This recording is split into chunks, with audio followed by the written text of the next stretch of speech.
right. Well, good morning, good morning, good morning, good morning, and good morning, everybody.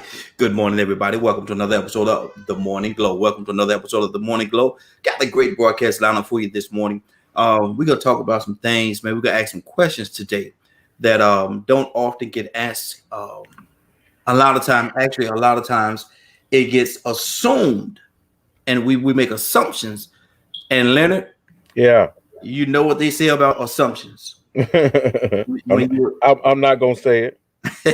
But you know how they say it, man. When you assume something, man, you make a asbestos out of you and out of.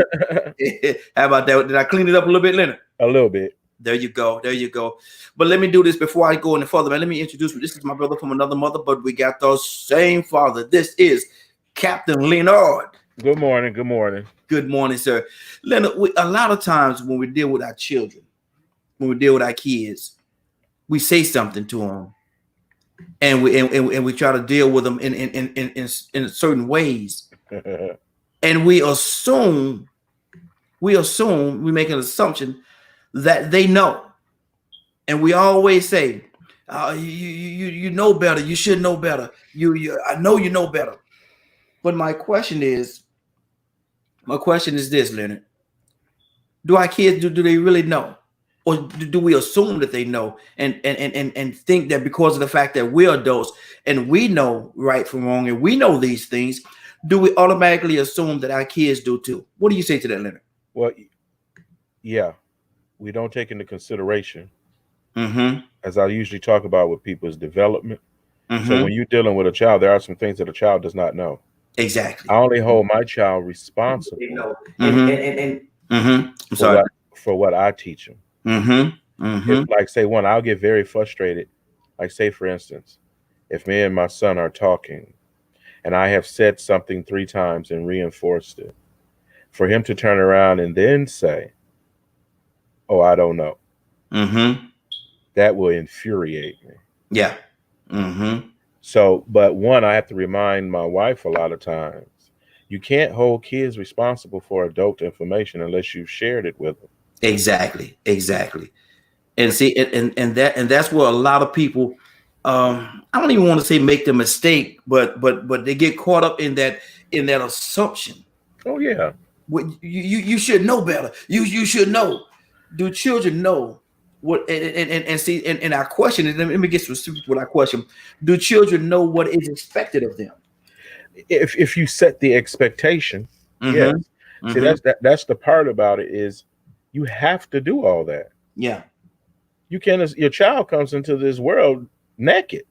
Exactly. It learns a little bit here and there, but if you even, like, say, for instance, I have a son who's 12, right? Sometimes I have to make sure he's not playing me. Yeah. Or he really doesn't know. And then when you talk to them, you'll realize what they don't know. You know, I only hold people accountable for whatever level that they may be at. You know, I would assume that adults were at a certain level. Yeah. I've learned that all adults ain't at a certain level. You're right about that.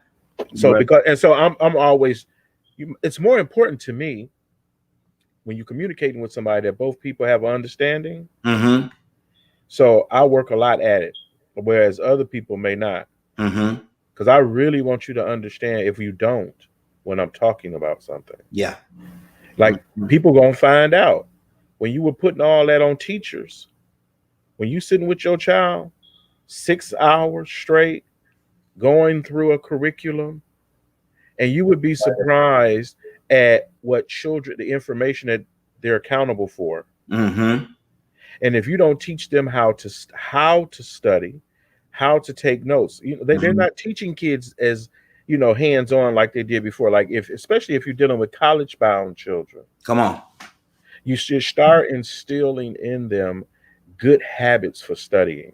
And it's always check for understanding before moving on. And that's what we have to do with our kids. Like, you know, that first time you came in there and them kids had maybe smeared whatever all over the walls. Yeah. And you wonder, why you do that? What would make you do something like that? Now, Right. I know you know better. I know. Hold on. Did you teach them better? Right. Did you tell them what it is and what they're doing? Did you take the time to educate them as to what it is? Do you got some rules up? Yeah, exactly. Because if you didn't take the time to do that, and you assume that they know better, now you're beating your children. You're beating them, but they don't. They trying to figure out, why am I getting beat? And it's just one frustrating cycle. Yeah. And then before you know it, before you know it, they 4 and 5, then they 8 and 9, and then they 11 and 12. Then around 13, they got a lot of their own opinions. Yep. They've been exposed to a lot. They can comprehend all the information that's available to them a lot of times. But always check with your kid to see. Is there something that they're trying to learn, they're interested in? Yeah. Do they have questions about things? Just pose the question to them. And ask them if you want to know what they know, but don't assume. Don't assume. Exactly. Yeah, I'm often disappointed. Yeah, but see, that's the thing, though, Leonard. You are a teacher. You are a teacher, and like you said earlier, you're gonna take the time to try to make sure that they understand what it is going forward. So whatever the issue is, it don't have to happen again. Right, especially with math.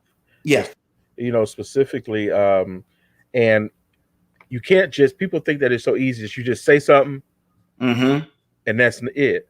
No, but you have to make a learning connection to make sure, and then that's why you have to practice. And you have to rehearse it with your kid. Yeah. But see, it's so easy for us just to blow up when they make us mad.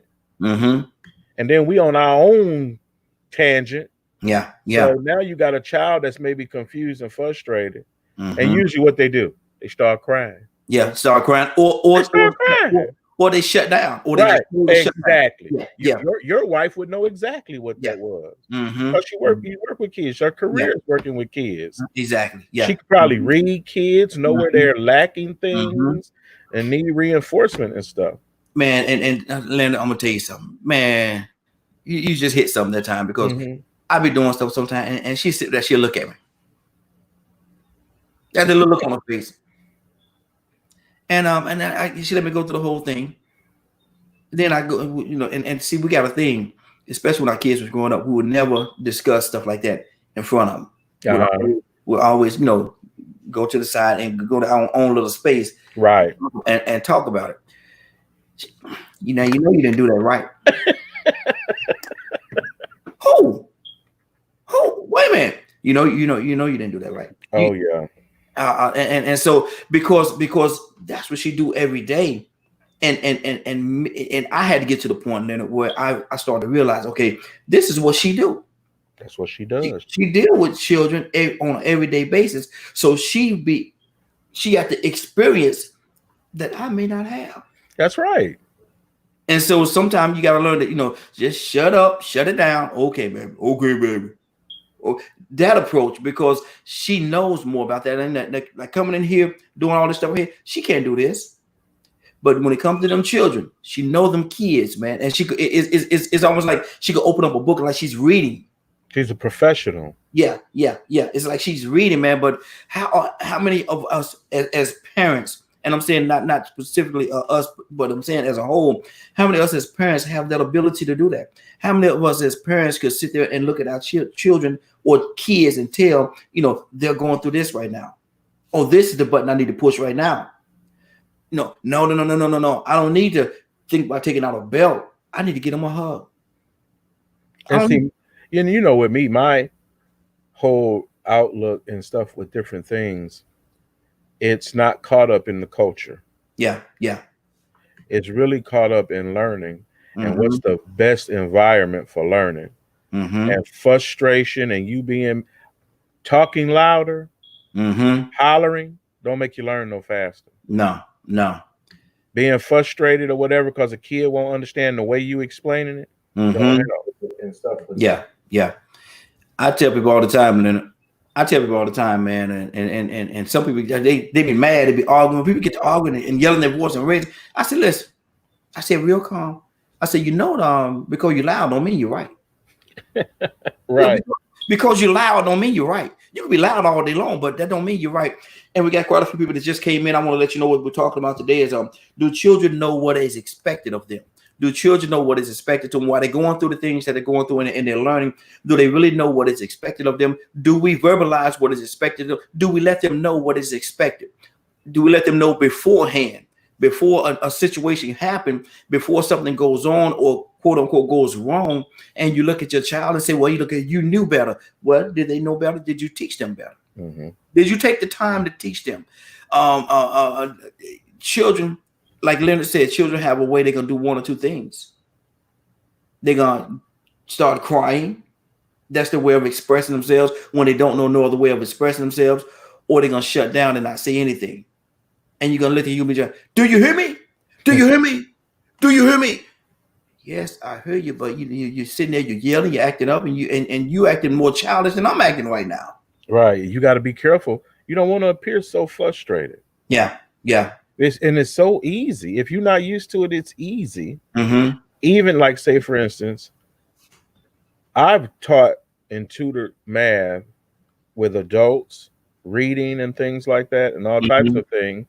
And dealing with kids, it's different. With kids, you have more of a blank slate a lot of times. But with adults, not only do you have to teach them a subject matter, you have to be aware of their egos if they have them. You have to be aware of where the struggle is at.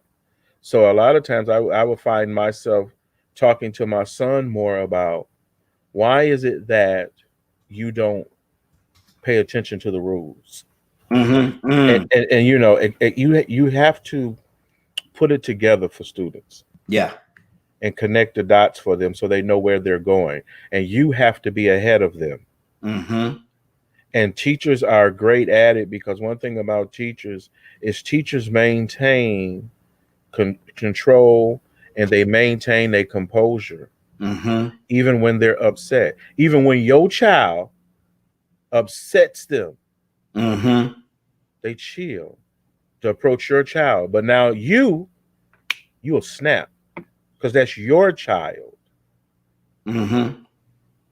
So you'll realize right up there, and then you'll be like, thank God for teachers. Yeah. So that somebody can teach them, hopefully from an unbiased point of view, that's really just want them to learn. You know? And we got quite a few people tuning in. The phone lines are open, 678-381-1973, 678-381-1973. We're asking a question: do children know what is expected of them? Do children know what is expected of them? Are we good examples? Are we good role models? Are we do we lay out the right foundation so that they can move forward and be able to have the best possibility of being successful in the household, in the family, in whatever they're going to go into in school? Do we set the right example? Leonard, do we set good examples? Some people do, but there's only I'm not a big. Honestly, parenting to me is something I don't think you really. Some people are ready for children. That's what they desire. They're ready to get in there, blah blah blah, what have you. But it's frustrating. Yeah. I find it very frustrating because of, one, you lose so much freedom. Yeah. When you become a parent. And so it's best to have a mindset of really wanting something positive to happen. Because there are some people who just get into it, and for some reason they can't see the other side of the coin. Because I have to judge, so I can be very direct, or I can allow him to, you have to allow kids to critically think as well. Yeah. But you have to set the stage. It's never the child's responsibility. It's always your responsibility. Exactly. So are we taking on that responsibility properly? Well, hopefully most people are, or they're able to balance it enough.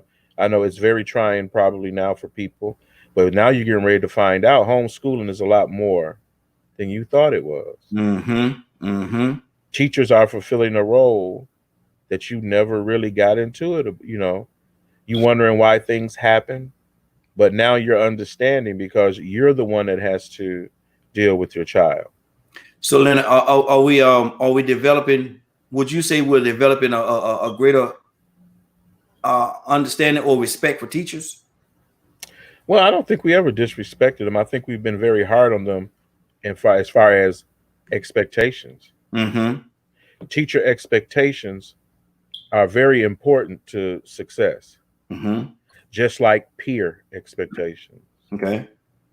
So we have to understand that, especially like I like the way Anna does it, is Mm-hmm. because Anna has an issue with a child with special needs. Mm-hmm. So that child has to have an education plan catered to them for their style of learning. Mm-hmm.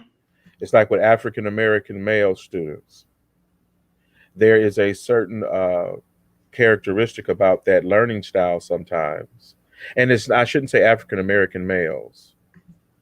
I should say those African American males that may have issues. Mm-hmm. When you hear people talk about IEPs and all that type of thing, those are individual education plans supposedly catered to a particular child's learning style, Okay. or to help them maintain that level that they're in. If they're in the third grade, fourth grade, it's not that your child is going to be at 100, Mm-hmm. but we want children to be in the middle of the curve. We're not expecting them to be 100% all the time, Okay. or they shouldn't be way out here and below all the time. Mm-hmm. It should be within a normative area, an area that you can work with. A lot of students fit in that normative area, but now we're realizing there's a lot of more outliers now. Mm-hmm. And a lot of the programs are catered to filling needs for students that may not be met at home. Mm-hmm. A lot of kids don't come to school ready to learn. Yeah. A lot of kids don't come to school already knowing the alphabet, colors, and directions, and how to count and stuff like that. Yeah. right. So we can do better. Early childhood development Mm-hmm. is what parents really need to work on. Everybody ain't gonna be a calculus expert or a geography expert or whatever. But what you can do is you can be an excellent Mm-hmm. early education parent.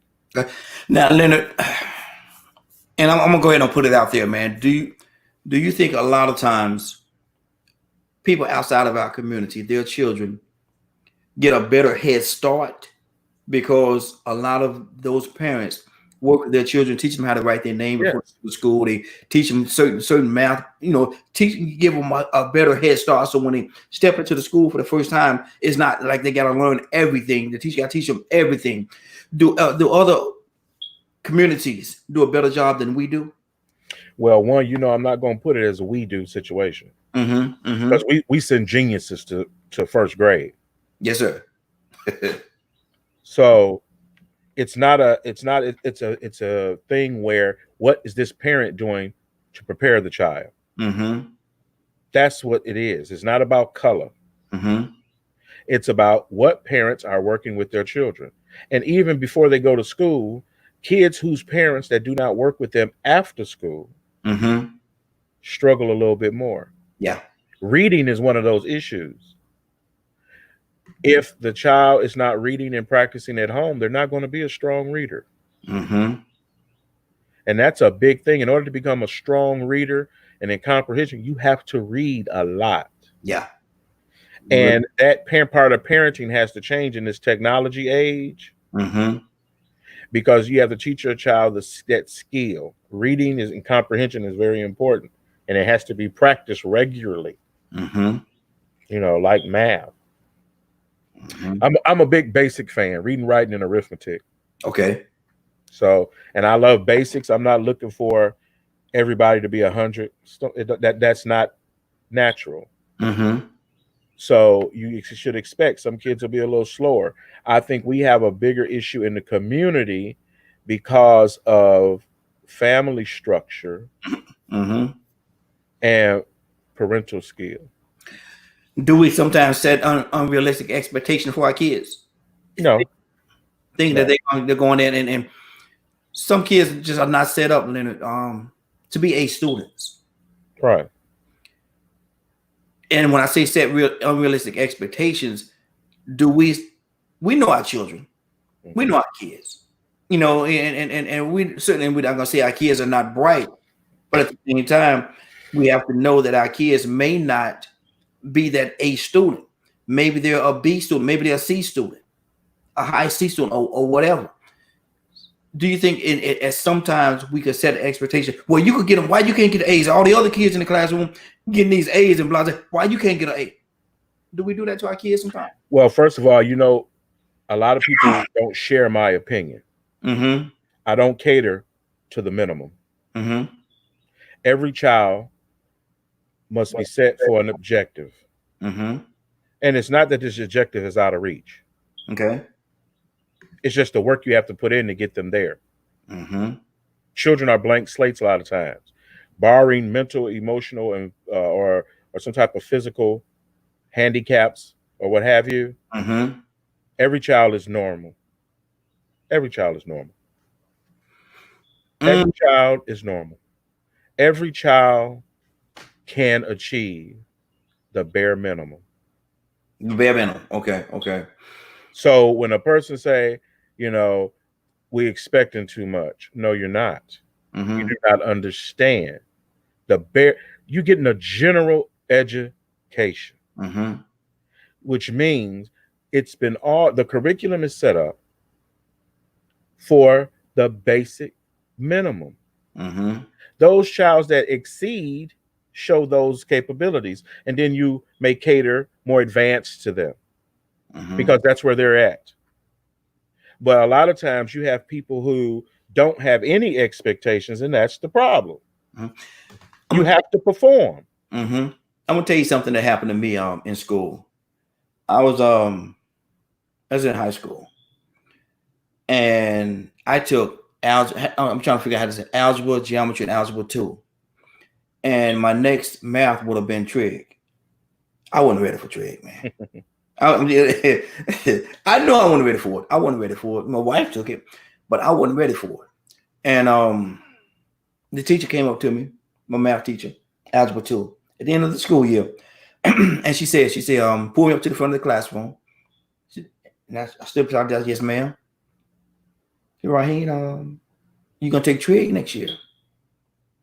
I said, I don't know. And she told me in a nice, kind teacher way not to take trig next year because algebra 2, she said you had some struggles with algebra 2. You had some real struggles. I said, yes, ma'am, I did. She said, you might not want to take trig next year. Okay. And so what I did, I needed one more math credit. I took general math. And I'm sitting in there, and a few of my friends was in the classroom. You know, they struggle with math a little bit, and I'm sitting in the classroom, Leonard, and the stuff that they're doing and that they're learning, I was bored with it, man. I was bored with it because, and I was looking at, man, you don't know that? I said, oh man, and I caught myself. I had to pull myself back because, hold on, they really don't know that because, you know, their learning math was different. It was different. And I'm trying to be kind in my verbiage. It was a little different. And instead of me sitting there saying, you don't know, man, why? How you don't know? No. I had to find myself something to do to keep myself entertained while they were doing what they was doing. And that's why I say not everybody learned at the same level. And so that's why I say, do we set unrealistic expectations in thinking that, you know, I may have known, or I couldn't take trig. I wasn't set up for trig. I would have been in the classroom, people looking at me, man, you don't know that, because roles would have been reversed. So that's why actually we sometimes set unrealistic expectations for our kids, thinking that they should know and be able to do the same thing that little Charlie could do. Well, from an educator point of view, you have to perform. That's the point. If you're not going to perform, you're not going to succeed. Come on. So there has never been a bar too high in education. Mm-hmm. Education is one of the places where a lot of times the minimum is acceptable. Mm-hmm. That's it. So if you can't get a C, there are some things, C's are acceptable. Mm-hmm. Yeah. But Yeah. if your child is constantly making C's, you need to have an assessment done on your child Mm-hmm. to find out what it is. Your child may be a A student, and all you have to do is add 10 more hours of instructional time at home. Mm-hmm. Or can it be laziness? Oh yeah, definitely. It's lack of discipline. It's Mm-hmm. always lack of discipline. Mm-hmm. Now you have some, like I say, there are some children that are just learning disabled, Yeah. and you have to cater IEPs to them Mm-hmm. because for whatever reason they're not meeting the minimum. Remember, the minimum is expected. Mm-hmm. The minimum. So if Johnny is getting it, Sue should be able to get it. Tanisha should be able to get it. Mm-hmm. All types of kids should be able to get it. Now you gonna say little Ray should be able to get it too? Yes. For whatever reason. Yes. Little Ray. Yeah. Yeah. Okay. If you wanted him to win the race, he would have to run, right? Yes, sir. Okay. Yes. Mm-hmm. Mm-hmm. And that's good. And then get everybody up to speed. What we're talking about today is do children know what is expected of them? Do children know what is expected of them? Let's talk about around the house and the chores and stuff like that. You saw that on that floor. Why didn't you pick it up? You saw that on that floor. I don't say you step over that thing on that floor 10 times, going in and out this door. You stepped over it on the floor and went on where you was going and came back in and it's still sitting on that floor. Why didn't you pick it up? The children. Mm-hmm. Do we set unrealistic expectations? Yeah, they see it, but did we teach them? How many times do we walk by it Mm-hmm. and say, "Oh, right"? And like say, for instance, nasty children usually come from nasty homes. Tell the truth, ain't number one. I mean, I don't care if somebody's feelings is hurt. Yeah. That used to be one of my responsibilities is to visit homes and to walk through to make sure the bare minimum is there. Mm-hmm. That's all you can expect. Mm-hmm. In that case, is that baseline minimum. Is there enough food to eat? Yeah. Are the parents interacting in the kids' lives? Mm-hmm. And is it safe? Yeah. So it's not that you go in looking for everything perfect. Mm-hmm. It's the minimum. Mm-hmm. Like I keep, you get so sick of hearing these. Well, they're graduating kids that can't read. Well, that's part of the parents' fault. Mm. But it's being delivered. Hold on. No. Why do you say it's the parents' fault? Because reading requires reinforcement. Mm-hmm. You have to do homework. Mm-hmm. If a parent never reads with their child, how do you know your child's reading ability? Mm-hmm. You talk to your child every day. You should know your child can't read. Mm-hmm. When they remember how your parents used to correct your English. Yeah. A lot of parents don't do that anymore. Mm-hmm. So then these children are speaking like one. I love slang. I love all types of language and communication. Mm-hmm. The basic is English. You need to learn how to speak it very well. I could care less what neighborhood you come from. Mm-hmm. Here's the objective. But let me ask you this question. And I'm loving what you're saying, but let me ask you this question right here, man. How can a parent teach if they don't know? Because it could have been a, I don't want to say evolution, but a step situation. Whereas they wasn't taught, and now they have children, and they're expected to teach their children something that they don't know. How do we combat that? How do we get around that? Well, one of the education models that I worked on taught parents as well. Mm-hmm. So if there was a learning deficit with the parent has the opportunity in most public schools. Mm-hmm. There is a component for parents. Yeah. Parents can actually use the media centers in public schools. Mm-hmm. A lot of times there are curriculum nights and everything where teachers come and parents can come and actually learn from the math teachers how the kids are being taught math. Mm-hmm. So a lot of the opportunities and resources are there. People are just not taking advantage of them. Mm-hmm. Even though we come from people who had no education. Yeah. Yeah. That was no excuse. Mm-hmm. They sent you to a school because there was a professional there Mm-hmm. to teach you things that they couldn't. Okay. Like if you were a farming family, your Mm-hmm. folks could teach you everything about agriculture, Mm-hmm. but maybe they seen something and said, you know what, you may want a job that you don't have to break your back. Mm-hmm. Yeah. Or one, I need you to go to school and become a chemist. Mm-hmm. Come on. Or I need you to go to school to become a business person or something like that. So education has a purpose. It's not to babysit your children. Mm-hmm. And we have become so laissez-faire about education. Some of us are just irrational. Mm-hmm. Come on. I mean, it's just irrational. So that leads to communication issues. And now it was a big push. Well, maybe the teacher ain't smart enough, and that's why my son ain't like. Come on now. Or you got people, yeah, he real smart. He just bored because y'all ain't at his level. No, he's undisciplined. You can't call him smart because he ain't took no test to compare him to other children his age. Mm-hmm. He just clever. Mm-hmm. See, monkeys can be clever. Wow. Okay.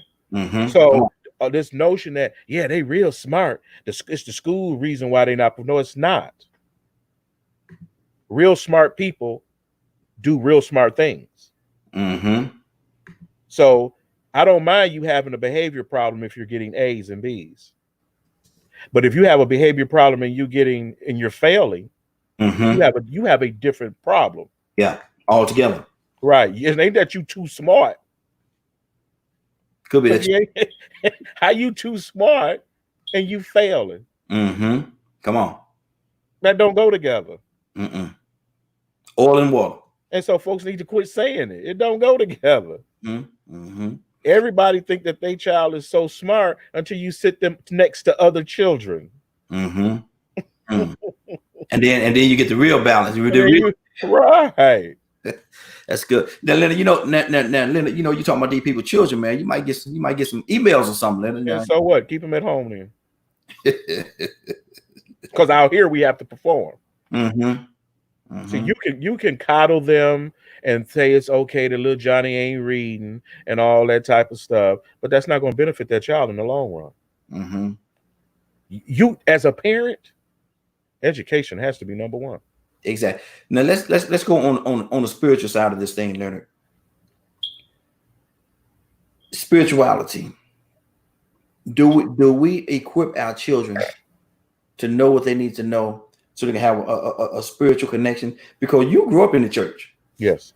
You grew up in the church. So, you honestly speaking, Leonard, I don't think you had any choice in the matter. Good morning, Anna. How you doing? No. I don't think you had any choice in the matter at all. It was just a part of your DNA because you had to do it. But as a whole, do we teach our children who God is and to have a spiritual connection with our Father? Well, I can honestly tell you that the choice the salvation part is a choice. Mm-hmm. That's them. Mm-hmm. You should educate your child on what you know and your experiences. Mm-hmm. And if you're raising children in Christian homes, you know what is expected. Yeah. You usually have a village to help you. You have a lot of support. I have a huge extended family as well. Yeah. There are people who have known me since I was a little boy. They know me as a little boy teacher. They know me that way. So it has to be a bar set. And the bar has to be high enough to groom children. Mm-hmm. But your first reading should be in Christian homes should be scripture. Mm-hmm. One thing that I miss is when I used to know them books of the Bible. in order, Mm-hmm. because I went to Baptist Training Union, Okay. BTU. You call it BTU? Mm-hmm. So Mm-hmm. that's church. That's 4:00 church on Sunday. Yes, sir. After you go to church all morning and you Mm-hmm. go home for that hour break, and you come back and you go to BTU and you Exactly. get training. Yeah. Exactly. So when you're reinforcing, remember the Christian pledge. Mm-hmm. In church you'd have flags in church. They still have them.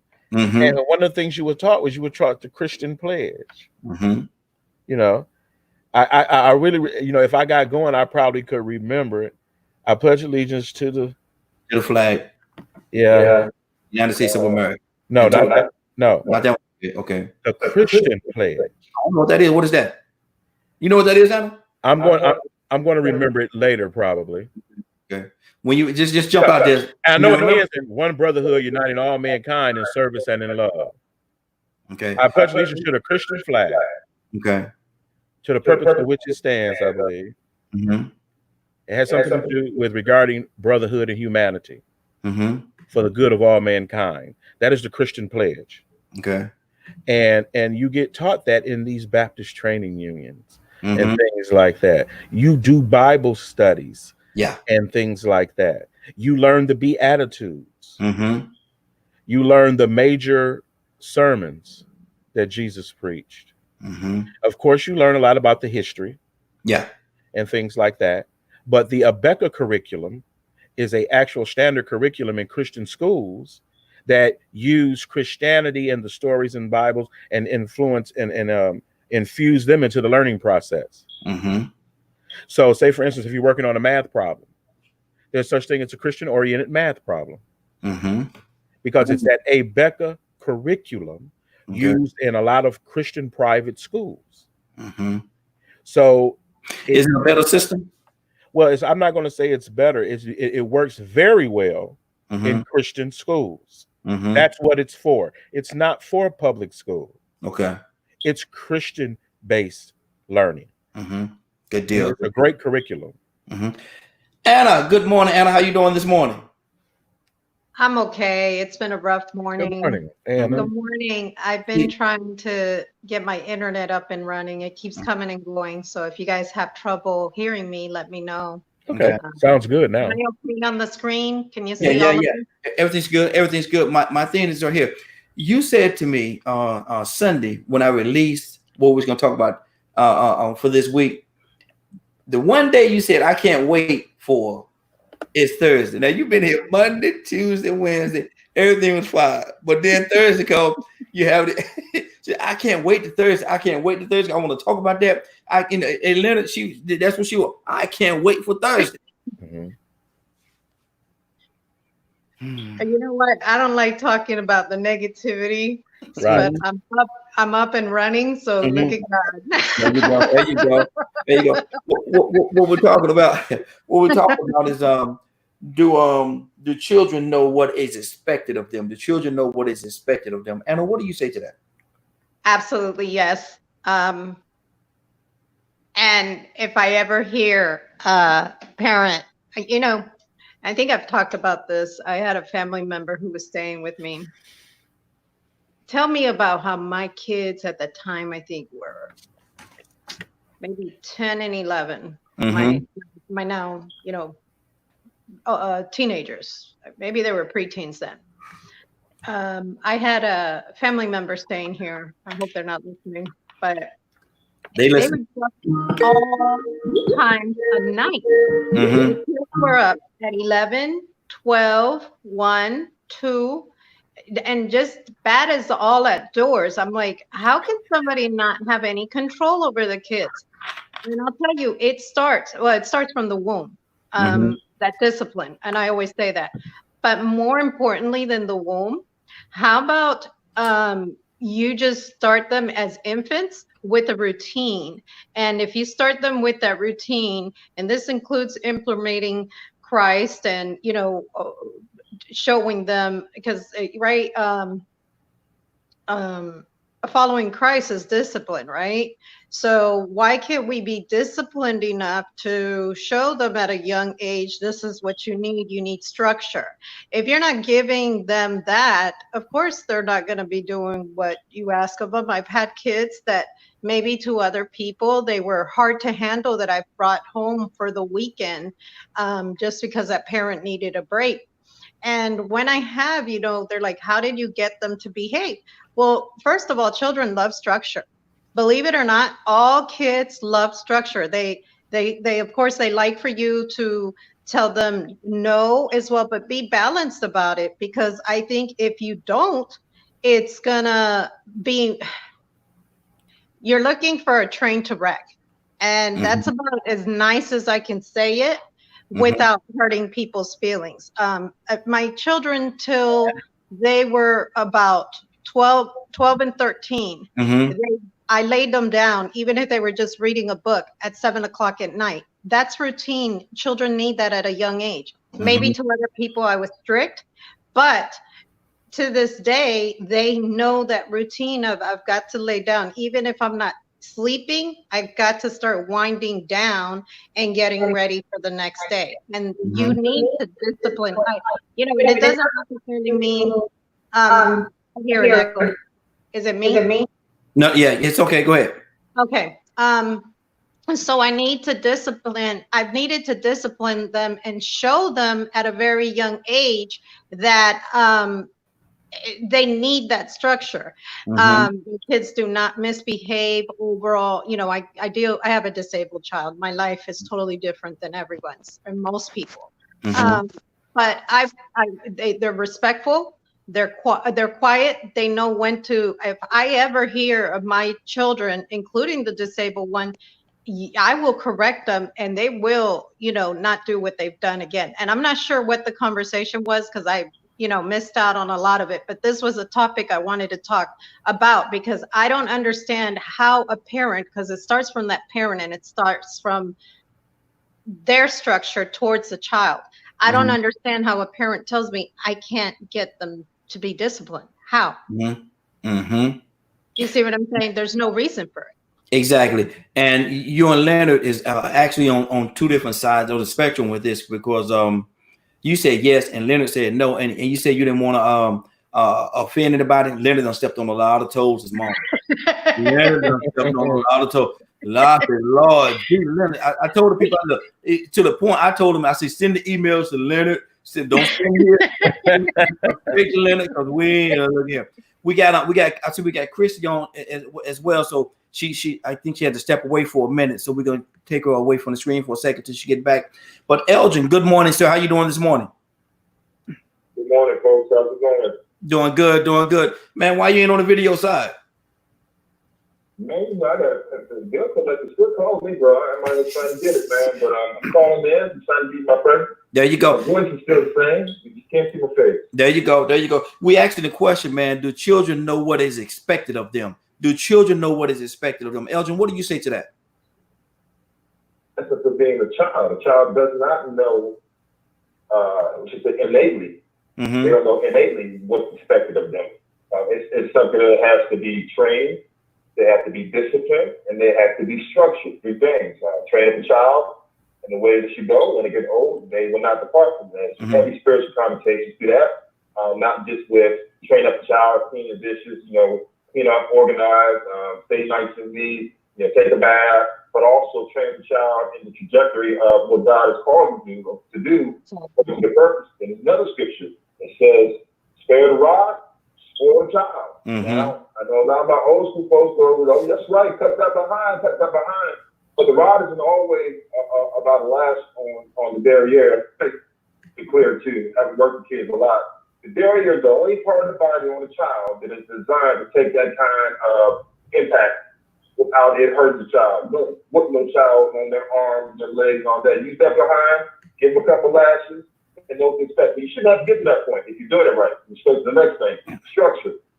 Structure is the master teacher success. And alluded to, or as she said, pretty much straightforward. People love structure. Now, you can structure them bad or you can structure them good. So until you structure them, reinforce it with discipline when necessary. can't stand when somebody's always yelling at the kids. What irritates me more if somebody cussing the child out. Why are you cussing your child out? You teach them to handle confrontations in life and difficulties with that kind of mentality. Talk to them. Explain to them what's going on. Give them the repercussions. Give them the boundaries. Then if they violate the boundaries one time too many, then you go to the next stage of discipline.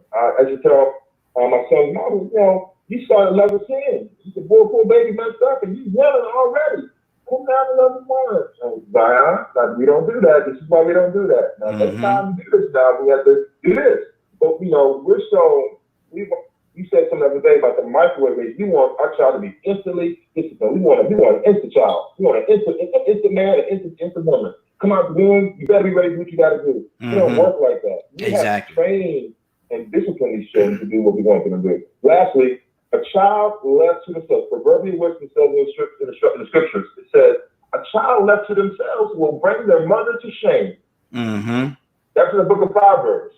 And so we've got to take responsibility for our kids and not expect our kids to take responsibility for themselves until they become such an age and maturity level that they can. But as a child, that word child means no. That child can't. A young woman, they better be doing better. A young man, he better be doing better. But a child, no. Let me ask you this question. Why is it that and human beings are supposed to be the smartest species on the earth?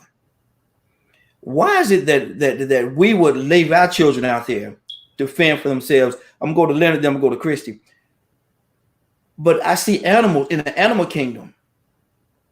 They make sure that, before that animal could get away or wing away from their mother, they have to have all the tools that they need in order to be successful. Man, and sometimes a small animal will stay with the mother or with the pack, if you will, a year, 6 months, a year, or whatever, to make sure and they teach them all the things that they need to know. So when the animal leave the pack or go out on his own, he or she is very equipped to be successful.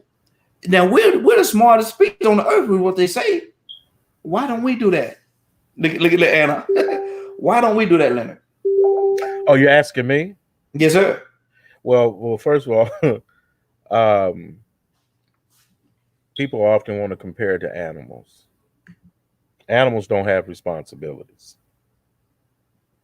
Animals don't have expectation. They have innate skills developed, and then they go about, they reproduce and stay alive, basically. So they don't have all that going on that a human being has going on. So that's the biggest difference. Is one thing about parenting that Anna's great at, okay, that I don't care for. And that's one of my big thing about parenting. I don't like telling other people what to do. That's the struggle for me being a parent. It's having to tell somebody else what to do. Whereas most people love it. I mean, if you go in corporate America, everybody want to be the boss. Everybody, I never ever like to force people to do anything. But with children, you have to. That's part of parenting. You got to be that cat. You know what I'm saying? You got to get up before they get up in the morning. You shouldn't be going to bed before they go to bed at night. Yeah. Because it's your job to parent. And that's one of the most difficult things to me is what I've told you what is right. You know what is right. But you just did something else for some other reason. And I'm like, okay, why did you do it? I'm more interested in why you did it and working on that. And sometimes I have to go straight to obedience is better than sacrifice.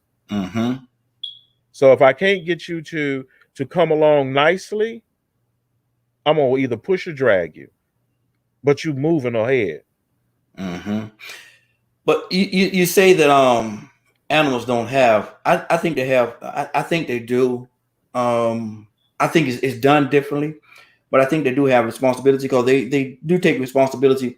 And are you frozen? That's not responsibility. What would you call it? Animals don't have responsibility. They have instincts. Their brain is very instinctual, and they model behavior. So the little monkey models the behavior of the parent. But what does not happen? But let me say this to you, and that's good. That's good. But and I'm definitely going to go to Christy. But if they model the behavior of the parent, and if the parent is being a great role model, aren't they taking responsibility to teach that an animal what he or she needs to know? You're using human words to describe animal behavior. Animal behavior is completely different. Yeah, there's some things that are similar, like being able to repeat an action by just showing, because animals, just show and they imitate. That's imitating. That's imitating. A baby monkey don't sit there and I don't believe and sit there and say, I'm going to be disobedient. I'm going to choose to do that. Children play, and if you watch animal behavior, like I said, usually a lot of times you just watch it. And you don't interact, and you see animals doing their thing. I love animals. People don't know my background. I was a veterinary technician. My background as a public administration. The doctoral work is in education K through 12, and I'm working now currently on a doctor's degree in higher education. And it's all about learning and facilitating learning. And I truly believe that is what is necessary to apply to the problems we have in society. Is educated people should be able to think ourselves through these things. Now, that's a much higher level than an animal.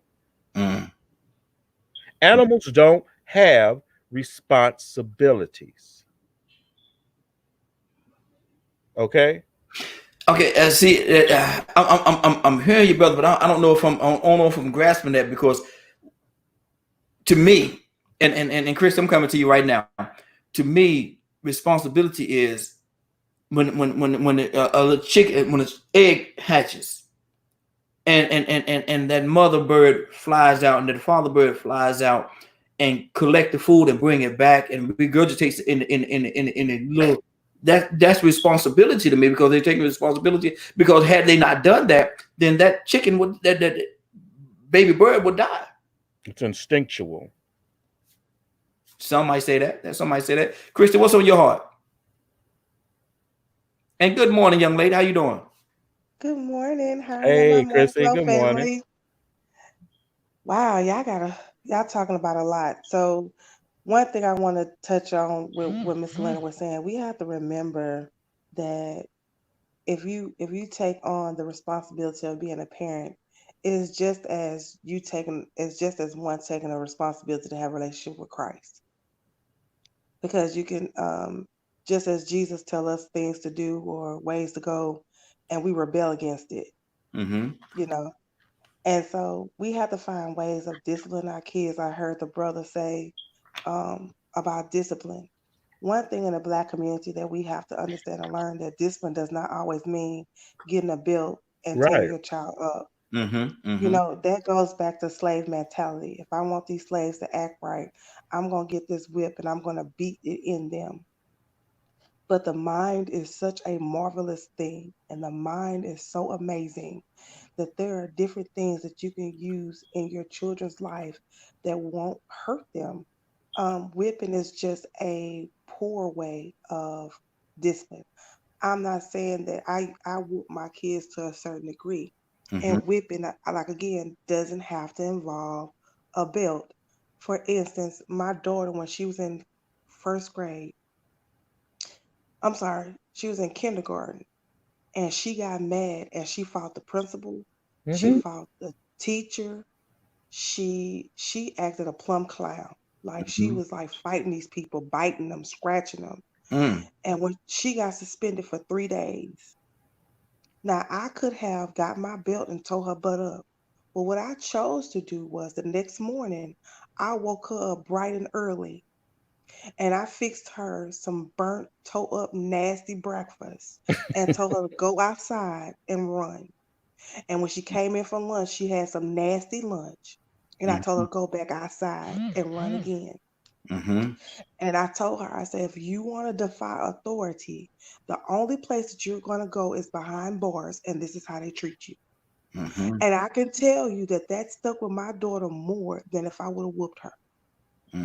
Because she got in line. She said, I don't want to go to jail and eat no nasty food. And to this day, and my daughter's 16 right now, she said, Mama, I remember when you did that to me, and I still don't want to defy authority. So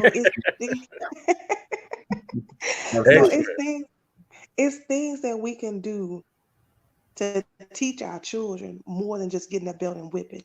Yeah. I do believe that there's in our mind set that we believe, oh, I'm gonna beat them, but there's a borderline to abuse. It can lead to abuse. Now, hey, hold on, family. I'm not saying if you whoop your children that you're going to immediately abuse them, because some people do believe in corporate punishment. Now, I believe corporate punishment have its place. But I also believe that you have to talk to your child and let your child know why. You can't just flip off the script with your child and be like, oh my God, you can't do it. You cannot. And use foul words, because when they start doing the same thing to you, you're going to be like, where you get that language? From you. And I have a friend, I'm certainly not going to call his name. And I'm like Elgin. I don't like, and I've never liked, when a parent is cursing at the children. You blah blah blah blah. I've never liked that. But yeah, exactly. But I have a friend that used to do that all the time, and I go to the house. We used to hang out. That's during my hanging out drinking days. So y'all know where I was at that time.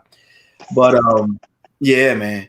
And we and he would start, the kids would do something, and he just, him and his girlfriend, they were married, they would be hollering and fussing and cussing at the kids. And when I heard that, it just didn't. Hey man, I gotta go, man. I'm in this man's house, so I'm not gonna tell him how to run his house, but at the same time, I'm not gonna be a part of it. And one day we had a conversation, and he said, "Man, I don't know what's going on with my kid." I said, "Man, let me ask you a question." I said, "What foundation are you laying for these kids?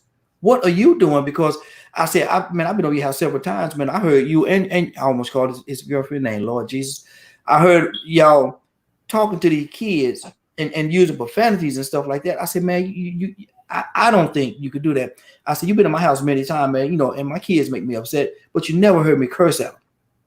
I would discipline them and tell them the things that they're supposed to do and what they're not supposed to do. But you've never heard me curse at my kids.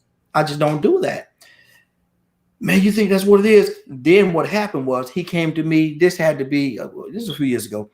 He said, man, I don't know what's going on with my daughter, man. She at school and she cussing and acted up and she used all kind of language. I don't know where she get that from. And I just looked at him. I just looked at him. He said, man, where'd she get it from?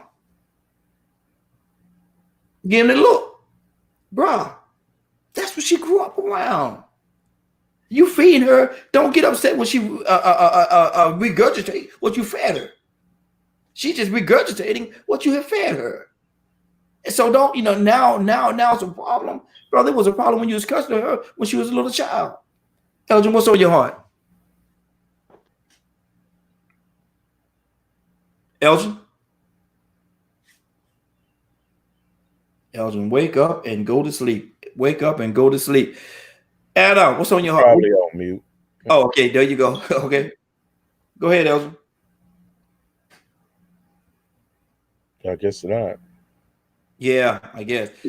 Go ahead, Adam. Take it for me. You mentioned something, the cursing at your kids.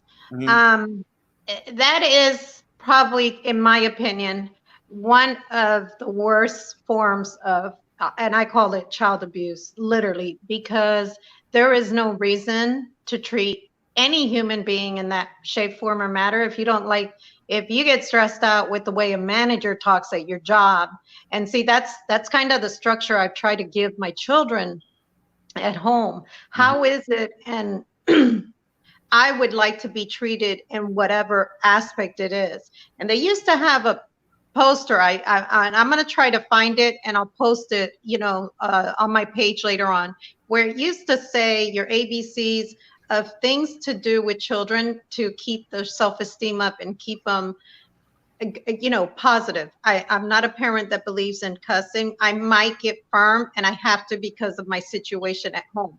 But I will say this. I've only had to raise my hand at my children. Now, mind you, 15 and 16, one's 22. One time for each of them. And when they did something, it was really, really bad. And you should have never done that because, and this is something I try to tell people around me all the time. No is no, and don't go back on your word. The second you do, it's over. They take control and they will manipulate and, but mom or dad, no is no, and that's it. There's no trying to negotiate, no nothing. If you tell them you do it one more time or I'm taking the phone, because the devices is a big thing now, right? Yeah. So they'll turn around and they do it anyways. What do? Take the device. And then I'm the type of parent that, because I don't negotiate, so don't even ask me when you're getting the device back, because now when I'm ready. And if you ask me about the device, I'm going to take it for another 2 weeks because you should have known better than to continue with what you're doing. And I believe that structure is a lot of it. I think you're better than me to have been able to deal with a couple that's done that. I've told people, just please don't do it in front of me. I've had people tell me I'm bipolar. I'm like, then you need mental health. But you're mentally grown. That child is going to grow up and be an adult that mentally yells at his or her wife, or that girlfriend or wife to a husband who mentally abuses him as well. I don't believe in any of that. There's always a way to communicate, and there's always actions. I think Leonard probably has a good standpoint. And Leonard, I'm like you, believe it or not, I don't like telling people what to do. I'm not pushy or go ahead. I said what? Go ahead. No, I try not to be unless it's my show. Yeah, exactly. Then I get OCD. Then I'm like, everything has to be perfect. But I try not to, especially when I would manage at the dental office, and at the office, I hated having to repeat myself, because it's like, okay, you're not a kid. I could see me telling a child, okay, do this and this is why. Do this and this is why, because you continue to tell them. But again, I will tell you guys, if you guys are not facing Christ in everything that you do for that child will forget that, and we will lose them somewhere along the line. And remember, I always tell people this, and I'm sure you guys have heard me say it on the show over and over again. It's not only now, it's not only the today, it's generations to come. So what you plant right now will continue for generations to come. Remember that. Exactly. That's good. That's good. Leonard, what's on your heart, brother? What do you say to that? She's absolutely right. I mean, it's hard enough as it is to deal with all of the other things that are going on that your child is exposed to. And if you start teaching the child, like Elgin said in the beginning, I believe that's Proverbs 6:22, training up a child in the way he should go. Because, like my mother used to say, even if you being PKs, my brother was a little bit wild, was much wilder than I was. And my mother used to say she didn't care, but you better be in that church Sunday morning. Yes, sir. I don't care what you was doing all night. You better be in that church Sunday. So needless to say, I'm sure my brother spent a lot of drunken high days in that church on Sunday, sitting in the back of that church. Because I remember where I used to sit. Okay. We was PKs, bro. Yes, sir. So it wasn't like we wasn't gonna be there. And what my mother used to say, just being there, where you will overhear something that may stick with you till you 50 years old, because you heard something at 8, 9, 10 years old from being in church you didn't want to go in the first place because you've been in, but being there, exposing the child to it. They may not grasp it all right then, but the basics they can. And then you expose them to Christian people with Christian attitudes, and these people help contribute to that child being raised. Mm-hmm. So then you really start to share the culture. Yes. And you have to remember, children are not being raised in Christian homes like they used to be. Come on. So the basics of respect and things like that are no longer there because your moral values determine how you treated people and how you associated with your neighbors. Christianity and religion teaches you that. It gives you a good starting place. And so if you send the child out, like I'm trying to remember what they used to say. Christy, you may know about putting something in the child that you may not know now, but later it comes back. Train up a child in the way that he should go, and he should never depart from it. Yeah, and so those are the concepts. They may not like it now. I know a lot of things like your mother or father may tell you don't understand right away. But as you get older, you learn more. Like I try to tell my son, I ain't got time to be whipping you. I mean, I've never been into the corporal punishment thing. I tried it once or twice. It's not healthy for me. It's just, I cannot get into that mindset because it seems so offensive to me to hit someone and you don't allow them to hit back. And any child person, I'm doing it for your own good and this gonna help. That is so sadomasochistic in nature. This gonna hurt me more than it's gonna hurt you. No, it's not. No, it's not. Yeah. But it hurts a lot me because of all the stress associated with it. How do you beat somebody and be happy at the same time? That's disgusting. How do you tell someone that beating them helps them? Well, you got to understand, and I think it was Christy that said it. That goes back to the slave mentality, right? Because what happened is, I'm gonna beat you into shape. Yeah, beat you back in line. And if I beat you a certain way, then you're gonna know that you ain't gonna never do this again. And I was working on some independent study. Well, because my work will be towards getting African American people to understand the vestiges of slavery, although diluted, still work the same. Even free, but the result is going to be different. Good deal. And that's why we have such violence in our communities, is because that's how we raise our children. Yep. With violence. Absolutely. So that's why we believe in fighting and punching people out whenever we get mad. Or why we think or a man thinks it's okay to beat his wife if she does not do what he says. That's the same mentality. Exactly. There we go. Let me see. Christy, what's on your heart, Christy? While we trying to get to this phone here. Well, I just want to say that Mr. Leonard makes so much sense, and it makes sense. Whatever you put in, it's gonna come out. Yes, and that's naturally, that's physically, and that's spiritually. And and one thing we have to learn is, if I'm a single mom, then I can't have all these dudes coming in and out of my kid's life. I can't let my child see me with 5 or 6 different men trying to pay the bills. I can't let my daughter see it. I can't let my son see it, because it's going to have a lasting effect. I can't let my son or my daughter see me struggling at a certain degree, because then they're going to feel like they're going to have to take on the responsibility of being dad. So it's a little bit more difficult being a single mom, because you have to sit there and teach your children that they have to stay a child. That, like I tell my kids, you stay in a child place until I give you permission not to be a child. Yeah. Now, when the time comes for you to start becoming an adult, I promise you're going to have the keys that you need. And we need to teach our children that getting out here selling drugs is not the answer. Exactly. Getting out here prostituting your body is not the answer.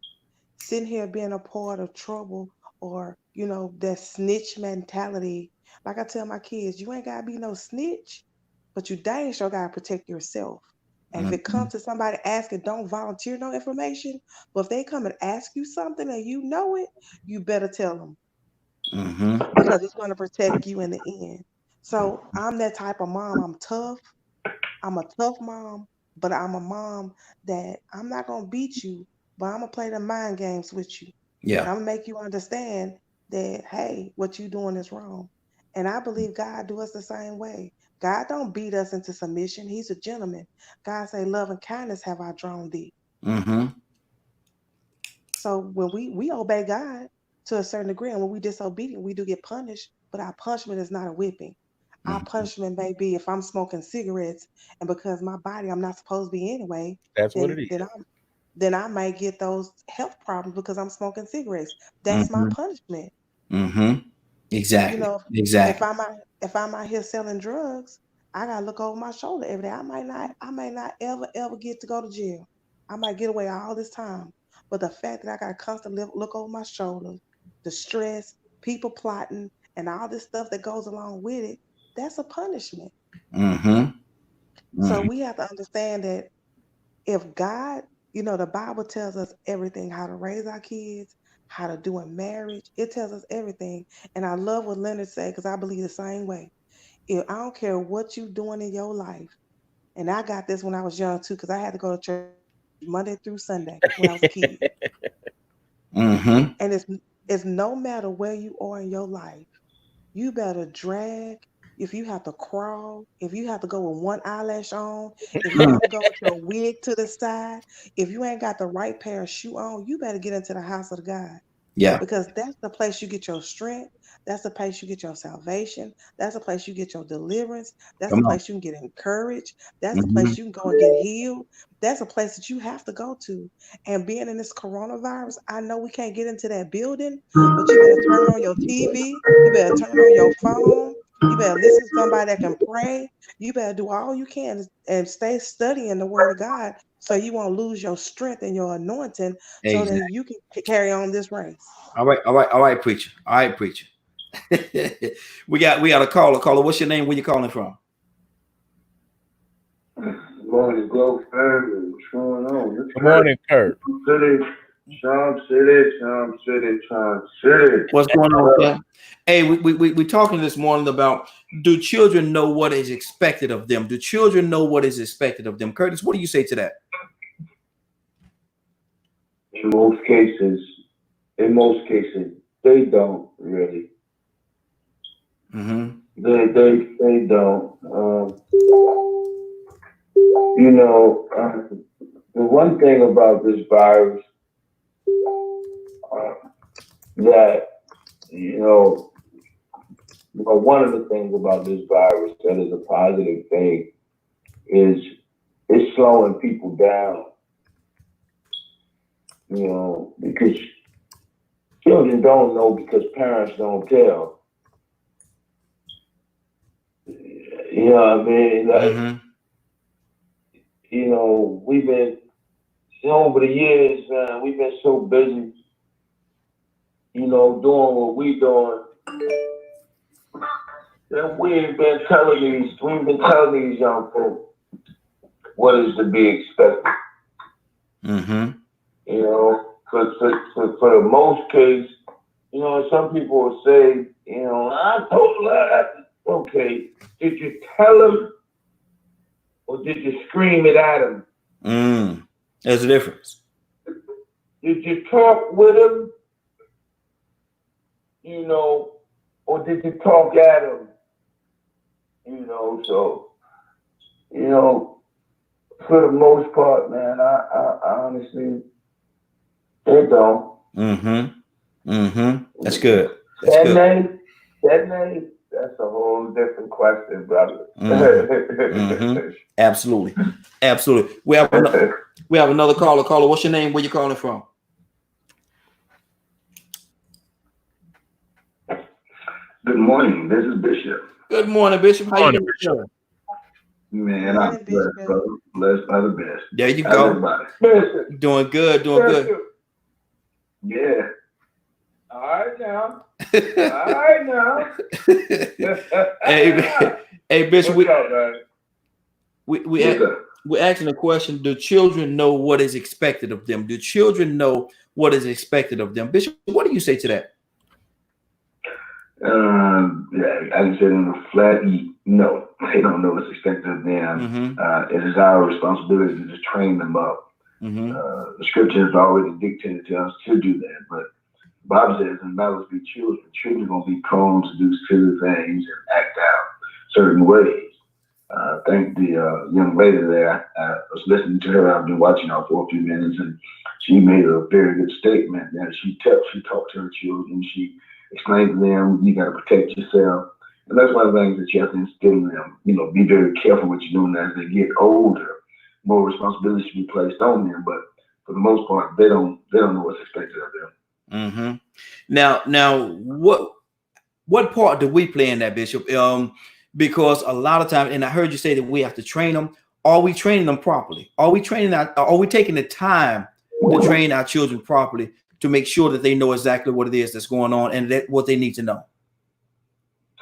For the most part, I believe that the parents are doing their best to instruct their children, to teach them the right thing. It's the association that takes them away. The Bible says there's even communication corrupts good manner. That's why it's so important to know who your children are hanging out with, or their so-called friends, and make sure that, you know, even when their friends come around, the same information is given to your children about growing up and, you know, being expected to do various things. You disseminate that same message to these children that are coming around your children. When my children grew up, the neighborhood kids, when they come around my house, I want to know who you are, who's your parents, where you live, where you want to be in life. And I sit down and I take out time to talk to them. And like I told you earlier, my wife and I had a mentoring program, which is drill mentoring. And we did that for various kids to keep them on the straight and narrow, or get them on the straight and narrow that may have had a misfortune in life, or parents didn't take out really a whole lot of time to talk to them and tell them what's expected. So this is a good topic, and I think America and the entire world needs to be listening, because the information that's being put out through everybody here can really help them, help their children to be better citizens. Exactly. We have another caller. Caller, what's your name? Where you calling from? This is Betsy from Massachusetts. You said Betsy? Yeah. Hey, Betsy, how you doing? Okay. Hey, Betsy, how you doing tonight? Well, today, wow, my days are running together. How you doing this morning?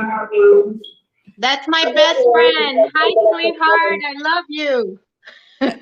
Anna say that's our best friend. Hey, sweetheart, she love you. Betsy, we're asking the question. Do children know what is expected of them? What do you say to that? Do children know what is expected of them? Well, most of the time, if you have taught them from the beginning, I know that, you know, you teach your kids from the beginning how to act, how to do things, and they do know. But I know some parents that they don't teach their kids much, and you can't fault them kids for not knowing any better. I think it all depends on parents, how the parents raise the kids. Okay. And if they've taught them all from the beginning, you know what I mean? Yeah. Like for instance, you know, my kids, since before even school started, have always had a bedtime. Since, you know, even kindergarten. They've always had a bedtime. I have a problem that her kid is up till 1 o'clock in the morning, and he's only 7 years old. Put that kid to bed. He should know better. I mean, you should know better. The parents should know better. You know what I mean? And I heard the conversation about whipping your kids. I don't agree with that either. I used to get my behind whooped when I was younger. And I know my parents loved me, but I remember feeling when it was happening, like I was no good. They must hate me for doing this, or whatever it was that I did. And it could be something simple, but I can't fault them either, because that's how they were raised. That's where I agree with Hannah, where what we're doing now is for generations to come. The way our parents raised us was the way their parents raised them. And, it goes down the, chain. But I try my best not to. I do not whip my kids. I constantly tell them that they are loved and adored, because sometimes, you know, when you're a child and you realize things, you want to do better for your kids. Exactly. Anna, what's on your heart right now? You know, Betsy can confirm this. We couldn't wait to put our kids to sleep so we can have our nighttime coffee and just have our girl time. I mean, nighttime coffee. Okay. My best friend and I are so much on the same page when it comes. Her children are the most, and not to say that they're not going to do things that they mess up. We're not saying our kids are perfect. However, they're the most well-mannered children, and it's because they know you follow rules. You hitting is not always going to work. You know, you try other methods. Of course, sometimes they're just going to push you and they're going to try you, and you're kind of cornered. But, you know, you also got to put your foot down. But such as our Father does with us. If you think about it, this goes back to our Father, right? And how he is. Like, he'll give you rope, but if you mess up, he's going to eventually pull. So it's kind of that same concept, I believe, when it deals to raising kids. But Betsy will tell you, man, we could not wait to put them kids down. I mean, at 5:30 in the afternoon, they were getting their shower. We were already winding them down. By 7 o'clock at night, they would be in bed sleeping, and we would be like, "Oh, girl, let me make my pot of coffee so we can chat." We couldn't wait for that day. Good deal. No, when you raise your kids right, sometimes all you got to do is give them that look. Exactly. Sometimes you don't have to say not one word. Just that look will tell them everything. Christy, let me ask you this question. And our topic today, for anybody that's joining us, do children know what is expected of them? I couldn't read that for a second. Do children know what is expected of them? Now, Christy, if it's 12 in the afternoon, summertime, there's something on the floor right there by the front door, and you see your children go in and out of the door 5 or 6 times, going outside playing back and forth. Now, you stop them. You say, now I know y'all saw that toy on that floor. I know y'all saw that toy on that floor. Y'all done stepped over that toy 5 or 6 times, going back and forth. Why didn't y'all pick it up? Now, do children know what is expected of them? And the reason why I said it that way, because that same toy was on the floor when you walk by it and watching them. Could you have said, look here, the toy's on the floor. When you see this toy on the floor, something like this, y'all come here. This toy's on the floor. When you see the toy on the floor, make sure you pick it up and put it where it goes. Do we just expect that they should know, Christy?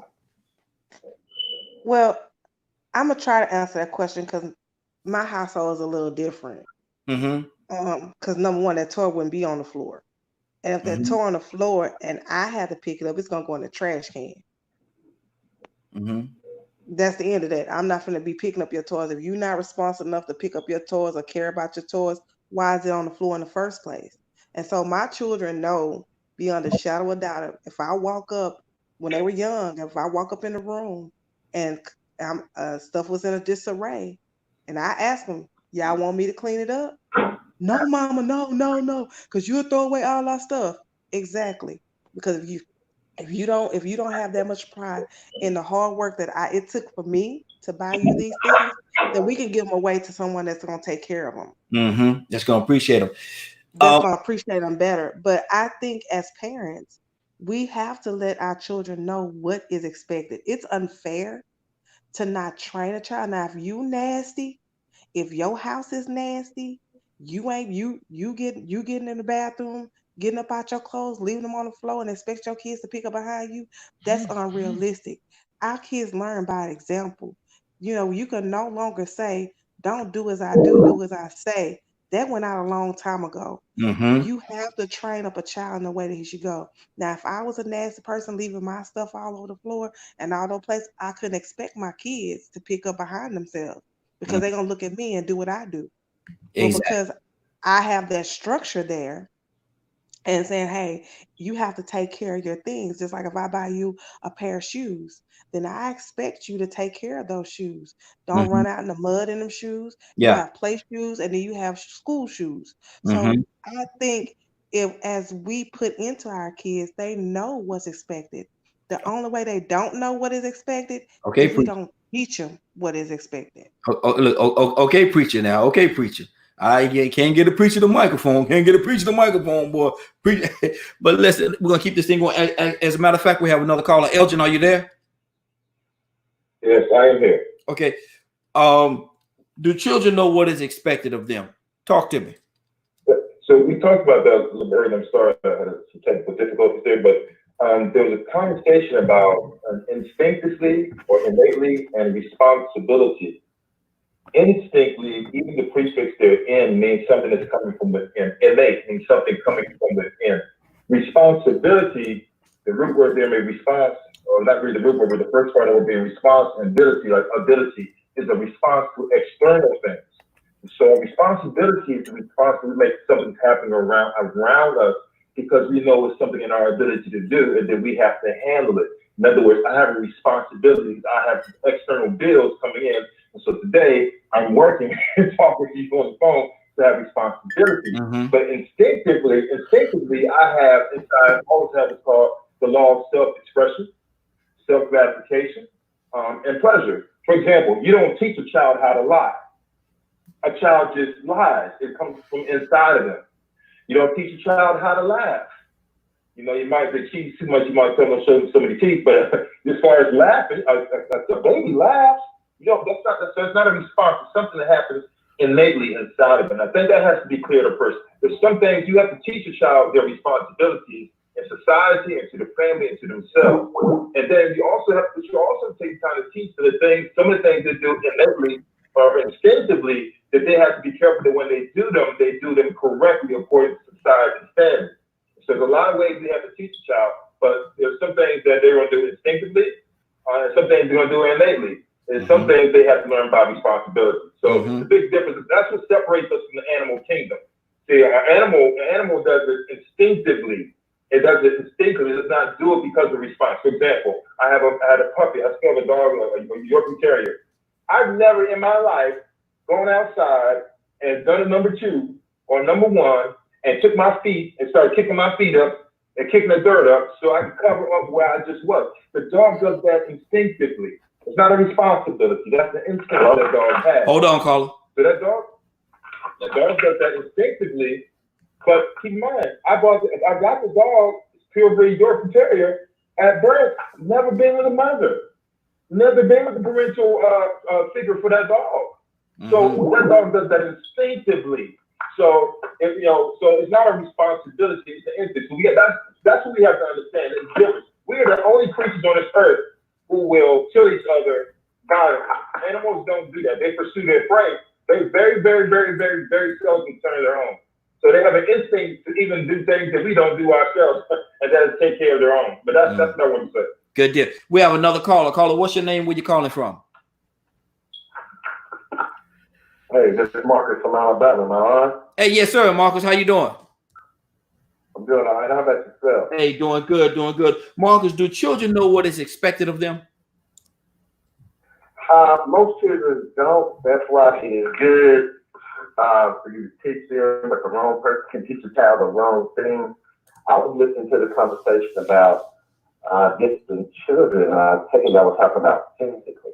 And it seems like when the first couple of people went into the religious, I don't want to say act, but they went into the religious thing, and then everybody started saying how it was, they wouldn't do it or whatnot. I look at this thing 2 ways. Number one, I could say that I'm against it because I studied sociology and psychology, and that's one of the things that it's sometimes punished physically, yes, because if you can't call yourself a Christian and then say you're against it, because there's overwhelming evidence in the Bible. And as far as I was told, Jesus is the same today, or God is the same today as he was yesterday. So if God said it was good, like in Proverbs 29:15, the rod and reproof gives wisdom. So if it's given wisdom, you are teaching. But a child left to himself bringeth his mother to shame. And that's what's going on in the Black community. the black community, you cannot, and really, period, you cannot whoop a child. It is so easy to get yourself in trouble for discipline and trying to raise your own child. Now, if you're abusing this child showing up to school with bruises, bumps, black eyes, and broken arms and stuff like that, then yes, someone needs to step in. If we did not know the system, the court system, it is so easy to remove a child, and some of our children know it. I've had children. I didn't have children, but I've heard children tell their parents, and I've seen it right there in front of my eyes. They get hit, they don't call DHR. DHR don't care about your parenting skills. DHR don't care about your King James version of the Bible. 13 to 14, when it tells you withhold not correction from the child. Okay. Or if thou beatest him with the rod, he shall not die. Now we look at the word beatest and think there's something like hurting, harming, abusing the child. Always you have to set the child straight. They want our children to be out of control because there's money for them. You can't speak, spank, or discipline your children. They're going to grow up not respecting any type of authority. And guess what? They're going to end up in the system. Okay. Hold right there. One thing we all look at, I just want to take this last part is for anybody now, as a sociologist studying that from the perspective that I learned in college, I would tend to think that it was wrong. If I didn't know better, if I just went to college and just read these books, I would say, yes, this discipline is so wrong. But when I look at the facts of the matter, and your kids get to a certain age where they know that all they got to do is pick up the phone and call DHR, you're in a world of trouble. Okay, hold on right there, Marcus. Marcus, hold on. Marcus. Marcus, are you going to listen to me, brother? Marcus. On one hand, we need to let me get rid of Marcus. In the white race, not hurt them. On the other hand, we need to be careful when we do this. But we can't let our children go out into the world. What line is Marcus? That's what some of these people want. Now, this is the last example. In Alabama, if DHR, Child Protective Services, remove the child. Okay, we had to get rid of Marcus because Marcus wasn't going to listen. We got another call. Leonard, what's on your heart, brother? Just listening to what people say, as in if you see Pastor L really said, you know, what we were talking about earlier about instincts and things like that. And I understand people are sold out on this issue of corporal punishment. You know, we have this issue. The only people insisting on corporal punishment is really African Americans. For some strange reason, people need to look at that. You look at everything else as race. Look at what you're doing in your own home and things like that. Like I say, our bishop used to put it this way about a shepherd's staff. It has a hook on the end for a reason. Yeah. One is meant to grab, and the other end is meant to prod. And we have to understand that discipline is all about behavior. The jail are full of people who have been beat as children. Beating does not make you a better person. Now, I don't go. Do you think, Leonard, there's any situations where a child where you should take out the belt? Do you think there's any situations at all when a child does certain things that is it appropriate? Because I know how you feel about it. Do you think there's any situation where it's appropriate to take out the belt and discipline that child in that way? There may be. But I don't think it's the most productive. Okay. I don't think it's the most productive. And I think I'm teaching my children to be free. Not slaves. Because if you beat them, they'll let the boss beat them. They'll let the guy down the street beat them. And this will just become culture. And then before you know it, guess what? Everybody be fighting. Yeah, that's good. Because then it becomes a matter, how long you expect somebody to take a beat? What if your child has a learning disability? You can't beat a learning disability out of your child. Yeah. You know, how long do you sit, you whipping a child for getting a problem wrong in school or failing, but you ain't took the child to get an eye exam to see if the child can see. Or hear. or here. Yeah, that's true. That's true. Let me, hey, Bishop, what's on your heart?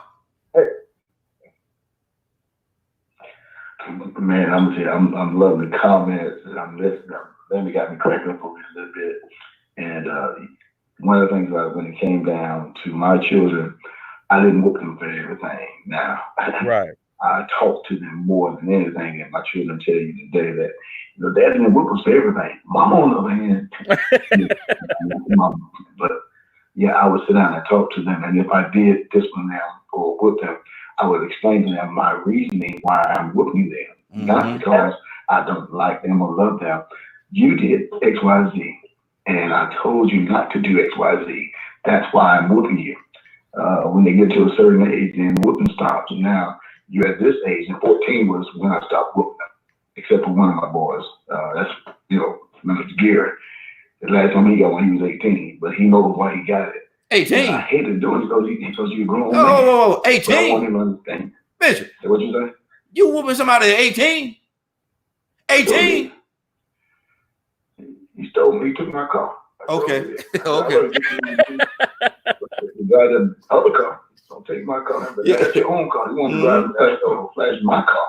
No, that ain't happening. So yeah, I would do. And he talked about, in fact, he talked about it other days. Man, I was 18 years old. You gonna whoop me? I said, yeah. You didn't take my car no more, did you? No, I sure didn't, right. But at the end of the day, it's a thing about training your children a certain way. Yeah. I love discipline, but discipline comes in different forms. Yeah. But we as parents do have a responsibility to take our time to talk to our children and teach them. But for the most part, they don't know what they just, life is fun for them. A lot of times you have to teach them where the responsibility line, what will happen to you if you don't do this. So last thing I say, I'm like, when you ask the question about the toy, the children running in and out of the house. I'll give you 2 opportunities to pick that toy up. If they don't pick it up within the time period, it's in the trash. And that's it. I'm not gonna say it the 3rd time. Yeah. I told you twice, you ran it over, so it's in the trash. I opened the window. Exactly. I know it. I'm like, I can't even. Okay, we got another caller. Caller, what's your name? Where you calling from? That's Chris. Cassandra Green from Atlanta. Cassandra, pastor. Go ahead. Say it. Leonard, say it again. Leonard, who is that? The thug pastor. Listen, Cassandra, we're asking the question, do children know what is expected of them? What do you say to that, Cassandra? I think that no, it's not clear anymore. I taught school for 12 years, and the behaviors that I saw from even the youngest one, like I taught K4, K5 in 1st grade for several years, and absolutely they are not being taught what is expected or what should be expected from them. I think I've said this on here once before. I had a mother that came crying to me one morning and said, tell me how you make my child listen to you. Are you kidding? Are you kidding? A 5-year-old is running your house? How did that happen? That's because we don't set the right boundaries, especially younger mothers. My mother didn't even have to talk to us. My mother would give us a look from across the room, and we knew exactly what was going on. So no, I think that we don't let children know nowadays what is really expected of them. Exactly. I think it's a lack in that area. Absolutely. Anna, what's on your heart? Talk to me. Can you guys hear me okay? Yes. Okay, I'm having internet issues, so if I keep asking, that's why. Hi, Cassandra. Good morning. She made the perfect point. And I'm one of those parents. If you guys have seen me with my children and the way I discipline, that's really what I do. I give them a look and I tell them I don't think so, and they know better, but that's how I was raised at home. I was raised that don't embarrass me in front of others. Of course, I have a different situation, like I said, at home, but I still work to help my children be better. Even the disabled one, who, might I add, was diagnosed with severe autism. I have been able to work with a lot of these issues with me trying to continue to, what's the word I'm looking for, when having structure at home. And it begins at home. To me, it is unacceptable for any of my children, nieces or nephews, or anybody that I love, their children, my best friend's 2 youngest ones are my godchildren. It is unacceptable for any of us to get a call from them, from the school, saying that they were misbehaving. That's not acceptable. But see, my parenting style is something like Christy. I would make and hold on for 1 second. We got some background. We got a conversation. Everybody mute your line. If you're not talking right now, mute your line, because we got some background noise coming on. Everybody mute your line for me. Hello. Everybody mute.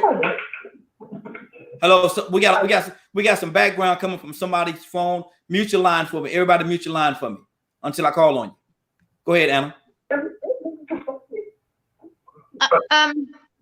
So I totally lost my train of thought. So the point of the matter is, you know, if your children should not be getting calls from school, period. They should be taught at a very young age that what you do at home when my eyes are not there is the same way you act at that school. It is, I'm telling you, this is why I was looking forward to this show, because I wanted to have parents say that their children are not behaving, and not to say that children won't do things they're not supposed to do. They're their own person as they get older, and they will test the waters. But I want to know is when you have a child that's just not listening, I want those people to call in and let us know, like, yeah, I did everything. I tried this way, that way, nothing's working. Because one thing I can reassure most people is to an automated voice messaging system. Excuse me, y'all. 4 3 I'm trying to 0 1 1 3 0 2 is not available. Okay, sorry about that. I'm trying to call that fella back. Go ahead, Anna.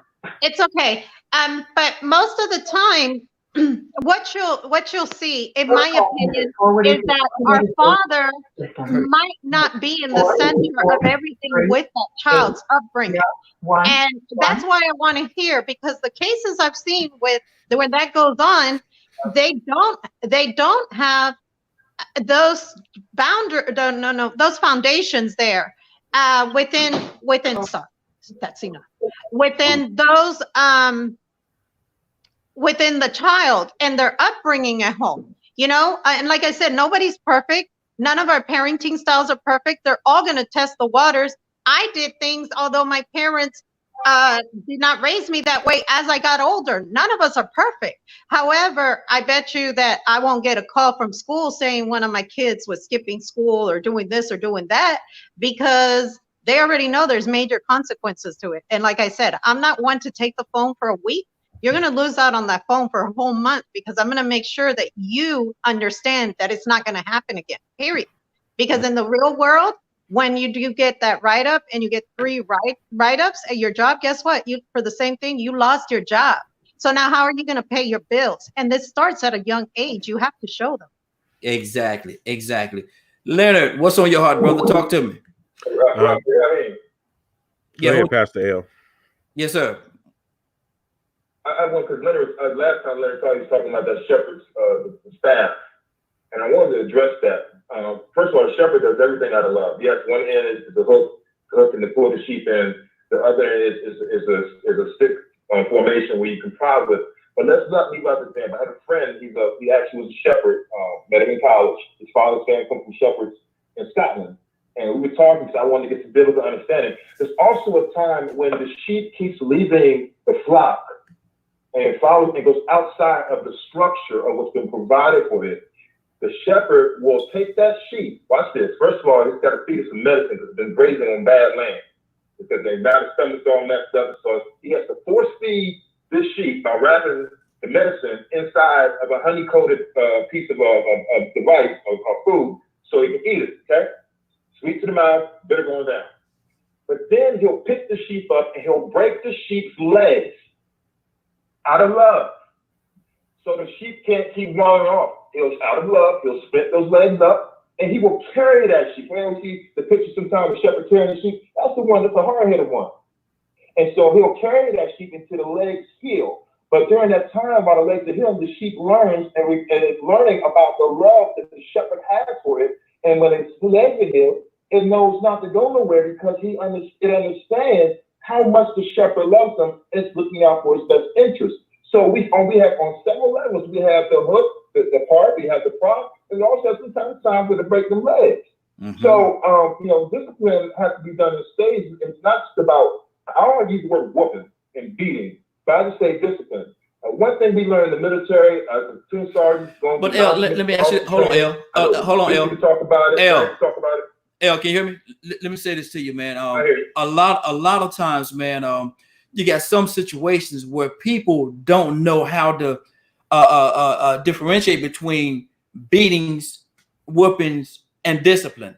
Because and one of the things that happens far too often, and I want to go to Leonard with this as well. What happened far too often is a parent will try to quote unquote discipline their child when they're angry. And if you discipline your child, that's why I was going with it. That's why I was going with the statement. The punishment in the Army, we learned the punishment must fit the crime. Good deal. Good deal. Punishment must fit the crime. Gotta keep it going, Elson. Okay, good deal. Gotta keep it going. Leonard, what's on your heart? Oh, nothing much. I was just listening to Pastor L when he was talking about giving that example or what have you. And it's my children are not byproducts. And what I tell people is about having kids. Be ready to give up 18 years of your life. Be ready to change how you date. Be ready to change how you living or whatever. I had to relocate to a completely different section of my in the basement when my kids were born because I didn't want them exposed to the music and things that I listen to. I listen to a lot of I'm a cusser, okay? And so I listen to a lot of comedy and things like that. That's what's inappropriate for children. And so one thing about it is changing your behavior, like Christy was saying. A lot of people have kids and they'll still think that they have a right to do whatever they want to do. And you don't. You have to do what's best for your children. That's if you love them. Yeah. If you love them. So the reason what we have is we have lack of moral values, lack of discipline, and lack of love in homes. Absolutely. You don't take parenting seriously. And like I said, all of us used to hang out and have a great time, but at some point we had to grow up, we had to settle down, and now we got to take care of these kids we making. Yep. And not to put people out there, we got this big argument. Black folks are some of the only people that argue about maintaining mediocrity. And so you have to understand it's not that one, you got to be married, but it works better when you have two parents in the home. It just works better. Especially it works even better when you have the ability for one parent to be out of the nest while the other parent always occupies the nest. That's right. Good. It just works better. Good deal. Good deal. Let me go to Cassandra. Cassandra, what's on? And hold on. Bessie, are you still with us? Bessie, are you? Yes. Okay, I'm gonna come to you next. Okay, I'm gonna come to my friend Bessie. So you stand by. I'm coming to you next. Cassandra, what's on your heart, man? There's a lot going on, and there's a lot that we're putting out there, Cassandra. So what did the thug pastor say about this? No. Wait a minute. Let's talk. There was an old saying the parents used to use: "Do as I say, don't do as I do." And I think that sent all kind of crazy messages back in the day. Because I understand there are things that adults do that children can't do, but overall, and I may have been Leonard that said it. We have to make sure that we're not sending cross messages to our children. No, you need, especially Christian parents. If you're telling your child that they need to live a certain way, then we are supposed to be the examples. Let's just talk about on the spiritual side. We need to be that example that they're seeing. Like women, you should not have all kinds of men running in and out, single women, all kind of men running in and out of your house, in and out of your bedroom, and then you telling your daughters that they need to, no, hey, oh, no. Hold on. Stop. No, I'm not. Okay. No, but I'm serious. I think we got one. That is a bad, I'm not, stop it, Reed. That is a bad message that you're sending your daughters. I'm serious. Yeah. And men the same way. You shouldn't be running in and out of a woman's house, letting her children sleeping over, doing all that crazy stuff. It's just, we just got to do better, y'all. And everybody, when we want our children to do right, we need to be doing right. We need to be sending the right messages. Exactly. Betsy, what's on your heart? Are we sending bad messages to our children? Are we raising it and equipping our children to go out there and be productive citizens in the society in which we live in? Yes and no, and I agree with Cassandra, is it? Cassandra? Yes. I agree with her completely. You can't, live a certain way and then tell your kids to do it a different way. You, just like she said about being a single mother and having men in and out of your home, and especially if you have daughters, you don't want your mom to see that. That's, you're giving exactly her mixed messages. Oh, wait a minute, you need to be with a man that's going to value you and treat you right, but yet you don't have 4 or 5 men in the house with, the last month. You can't do that. Yeah. And going back to the subject, kids knowing and not knowing what to do. Yes, I agree that kids know, but sometimes, at any age, there could be a brain disorder or a mental disorder. For instance, my son has epilepsy and bipolar, and his medication, they switched his medication and it sent him off track. He knows better, but he wasn't doing better. Yeah. And sometimes it could be the parent doing everything right, but sometimes that child, for any reason, is still not going to do what they were told and raised to do. I remember my son went to the bus stop one time. He was only like 13, I think. Went to the bus stop early in the morning, didn't say one word to this kid and hit him. Something out of character that he'd never have done before. I would have never imagined him doing before, but it was his medication that had his brain off track. Yeah. He was angry. So sometimes you can't punish your child. This is what I'm trying to get at. You can't whoop your child and punish him, showing him that fighting is wrong, if that makes any sense. Yeah, it does. You can't. Good deal. Let me go to Curtis. Curtis, what's on your heart?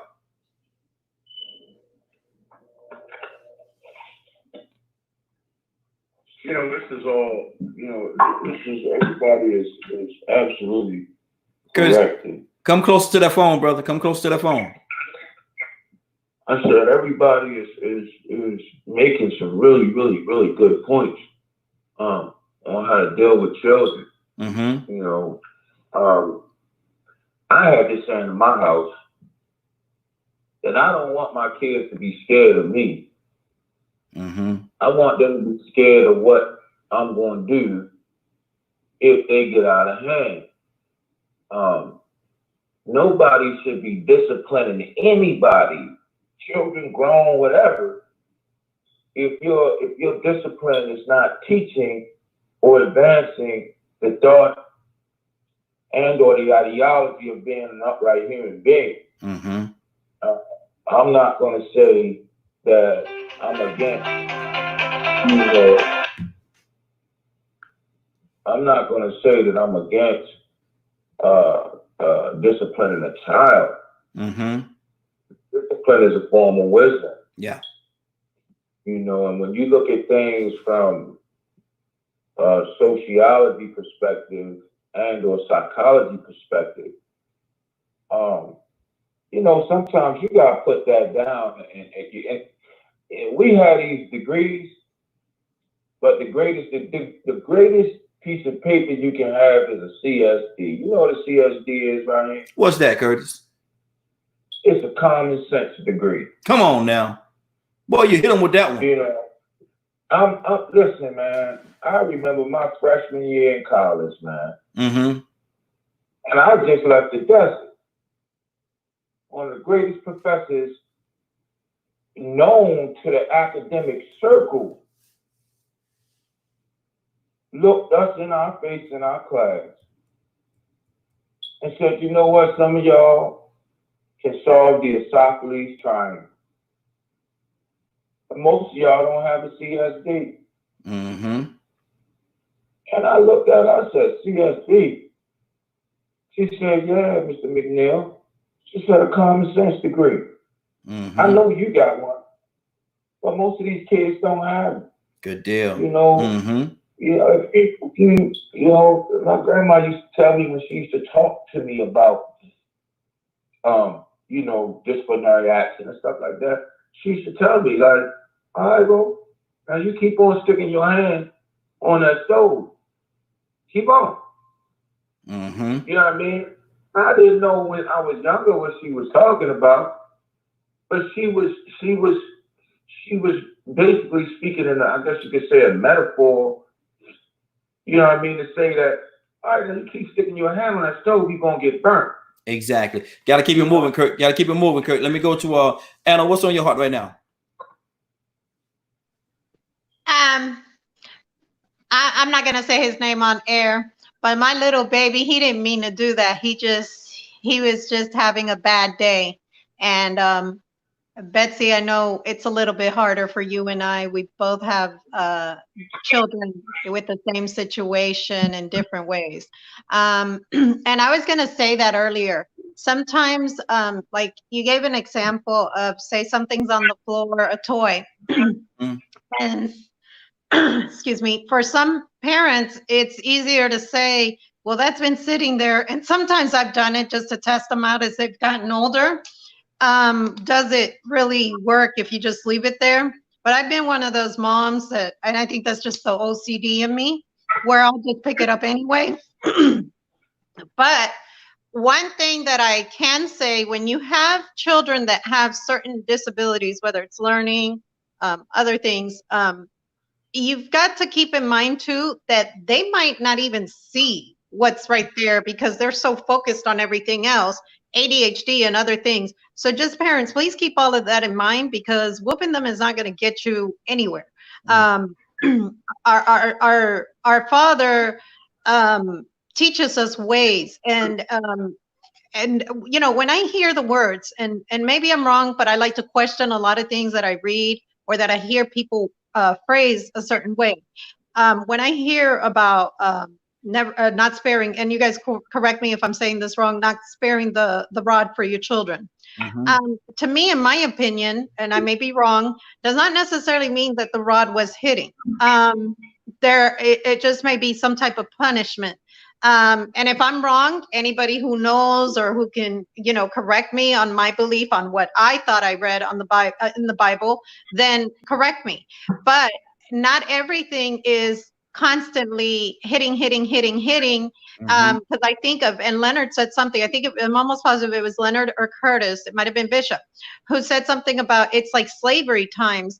And even with the Hispanic and Puerto Rican culture, there's been a lot of slavery and stuff like that. And I see a lot of my culture is a lot like the Black culture, especially I can speak for Puerto Ricans. I'm not, you know, speaking for everybody else, but we have a tendency of doing that, just whooping our kids, for extremely whooping our kids. Like, I don't mean just like whooping our kids with the hand. I mean like a cable cord, a broom, whatever is close by.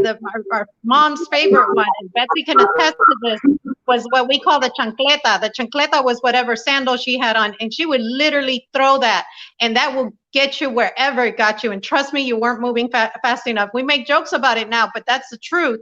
And I think it's a culture thing. We use that, and I say we because I am Puerto Rican as well. We use that to control.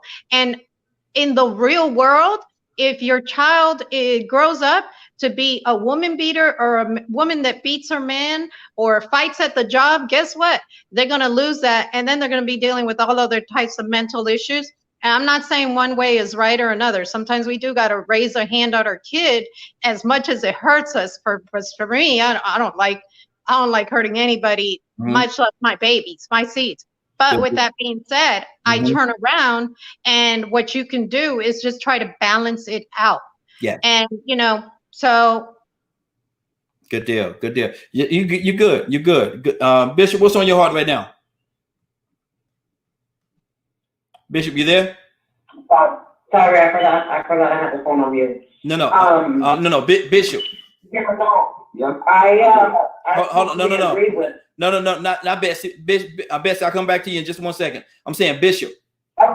Okay, Bishop, what's on your heart? Yeah, I'm here. What's on your heart? Yeah, well, like I said, everybody has a very good point as they're speaking, and as it relates to disciplining children. I would never dismiss the fact that as it relates to these children, knowing that what is expected of them on their own set, they don't. But as they mature, it's our responsibility to instill in them what their responsibilities in life are. So I do appreciate the subject. As always, God gives it to you, you bring it to the people.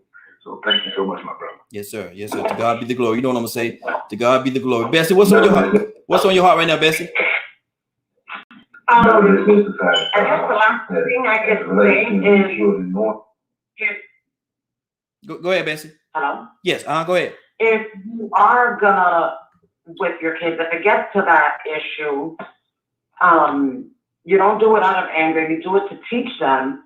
And sometimes, I guess at the end of the day, kids can't feel like they're walking around in the house, walking on pins and needles, where any little thing they do is gonna get their mom or dad angry, and they're gonna get their behind whooped over spilling a cup of milk or doing something simple like that. You don't whoop your kids for simple, little things like that because you're having a bad day. You teach your kids. Your kids are supposed to feel comfortable at home and stuff like that. It's just some people do it for the wrong reason, and it has to be to teach them, to make them a better human being. Because at the end of the day, these kids are leaving. We're not going to have them forever. They're leaving, and Anna keeps bringing it up about jobs and stuff. We're supposed to teach them how the real world is so that when they leave, they can take care of themselves. That's how I feel. Good deal. Good deal. Let's go to Leonard. What's on your heart, brother? I agree with what a lot of folks have said, and I think it's going to take a lot. I think we're getting better, but we want to make sure we're doing it right, not just doing something different. You know what I'm saying? There's a difference between doing something different. In education, it's called best practice, and we should have a need to want to use the best practice for your kid, because I mean, if your child is having issues or whatever, you have to find out really what the issue is. And this thing where you shouldn't be angry when hitting your child. I don't know how to be happy hitting. I just don't. I mean, I don't really understand it that way, as in coming from a home where my mother would whip, but I didn't get whipped. I may have gotten maybe 1 or 2 whippings in my life. And they were things that I had done that were just outrageous. Yeah. But I can't see, and until Black people accept this, you will not change the violence in your culture. And I'm dedicating a lot of research and work to it, to prove it to people, because we can't just keep looking at this violence repeated over and over and over. And the only thing we can come up with is Black history. No, it's not about Black history. Do you think, Leonard, even with the research and everything that you're doing and that you're attempting to do, and do you think if you present it to certain individuals, do you think they would even with what you show them, they will still get it? Or people who really care about raising their children properly, yes. It's like, well, look at what Anna does. Anna has to change the way she disciplines her child because he has a special need. Mm-hmm. And a lot of times that other side of the coin is if you're black, you need to be whipped. I've heard people say you have to beat black children.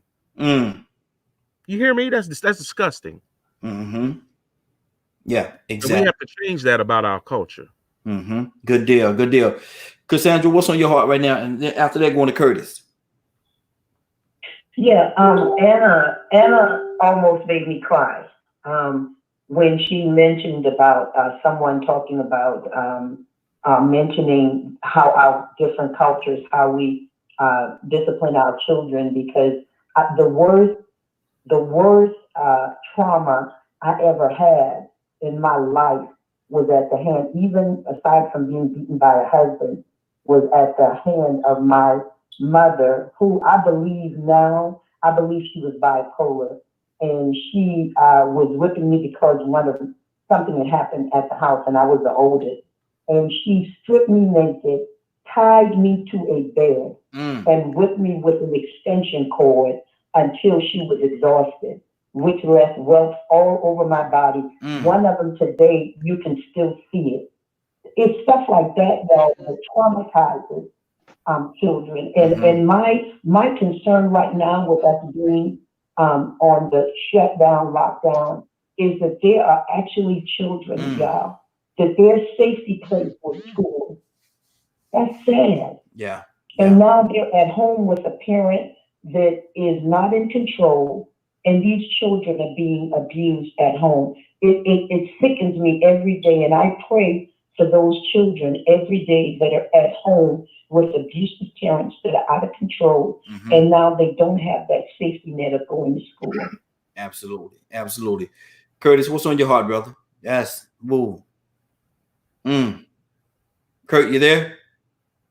Yeah, I'm right here. What's on your heart, brother?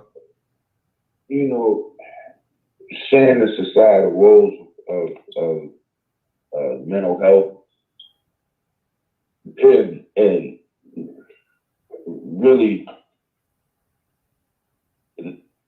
not understanding the real sacrifice that has to be made when you bring children into this world. It saddens me. It really saddens me because we can have a tendency to bring a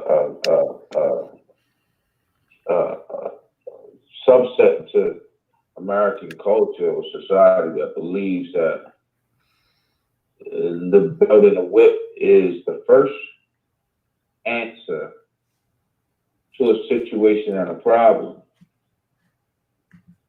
And honestly, it's not. It all ties into a person's common sense. You know, children are visual learners. They remain visual learners probably all the way up until they hit probably the preteen stage.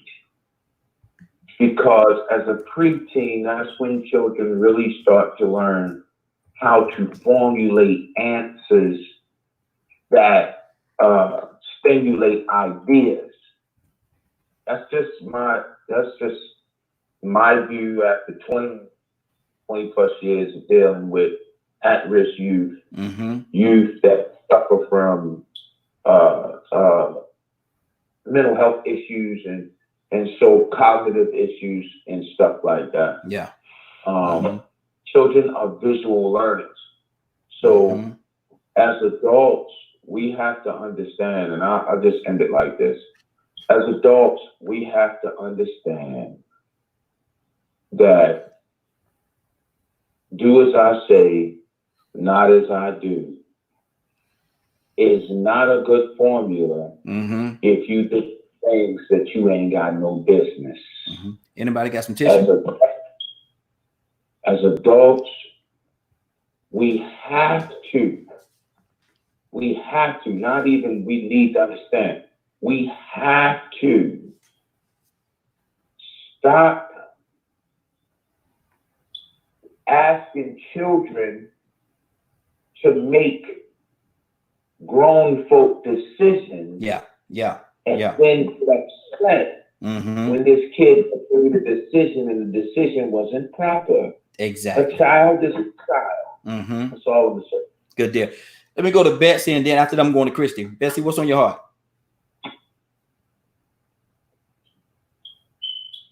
Hello? Yes. Yes, you there? Can you hear me? Yes, ma'am. Yeah. We hear you. Go ahead. Well, Jesus, you just got me off track. Off guard, excuse me. At the end of the day, just like you said, kids are visual learners. They see and they learn. And you have to teach them right from the beginning. From the beginning. I heard somebody saying that, if the kid walks by the toy, I don't know how many times, and they haven't picked it up, you teach them.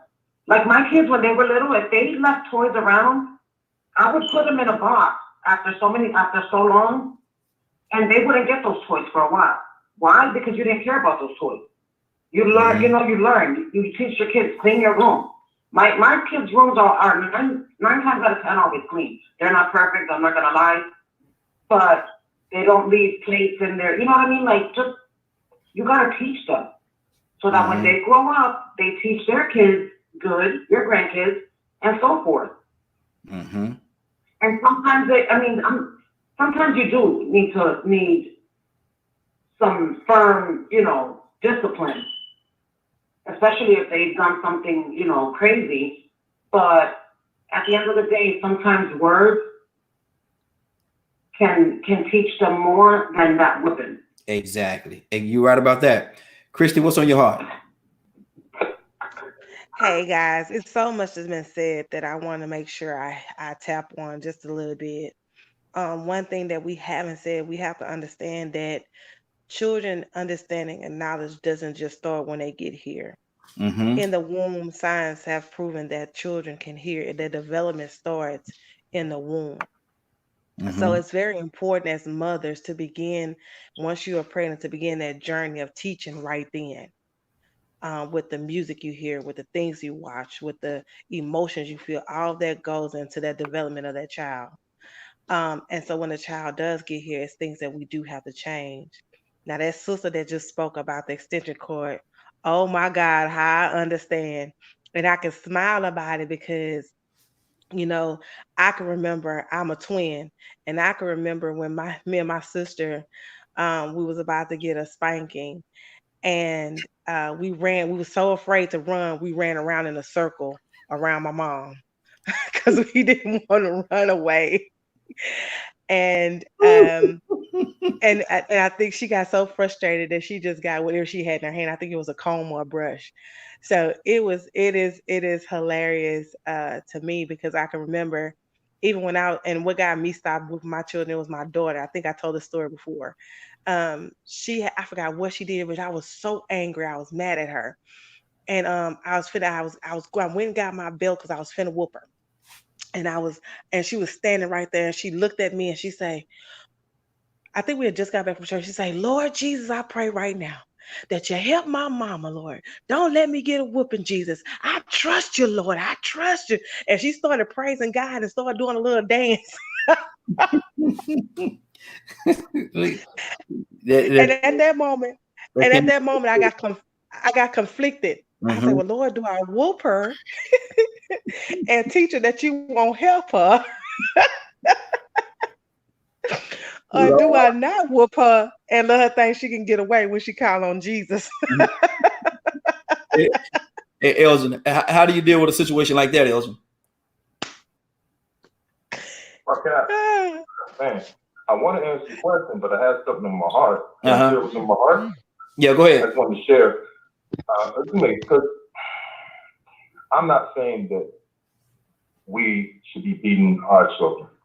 I'm not saying that we're not. I think it's said a couple times that we need to know how to take it in stages. My child, my youngest, at a very early age, I had an old-fashioned switch, even at a young age, So a couple times when they were able to relate this little scream to me saying "pop, pop," I was able to remove the switch and say pop, pop when I wanted them to stop. And they would look at me. And then eventually I went from going pop, pop to I was associated with pop, pop. When they looked at me, a certain look on my face. And then I didn't have to say pop, pop. I just give that look. That's how I be in church, just give that look. Because I'm training the child. And so as he got older and was able to comprehend the vocabulary that I was saying, then I was able to have conversations with him associated with that look. Son, this is why we don't do this. We don't do this. And we took it in stages. And so what I said in our family, give a story. My son got in trouble at school for cutting up in class, trying to do his class clown. The teacher called me on the phone, and I was at work, and I'm sitting at my desk, and explained what the situation was. Could you please talk to your son?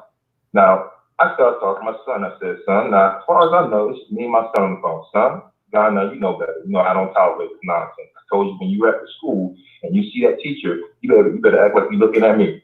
I'm the teacher sitting there. So they are standing in proxy for me. You understand what that word means? He's 11 years old. You understand?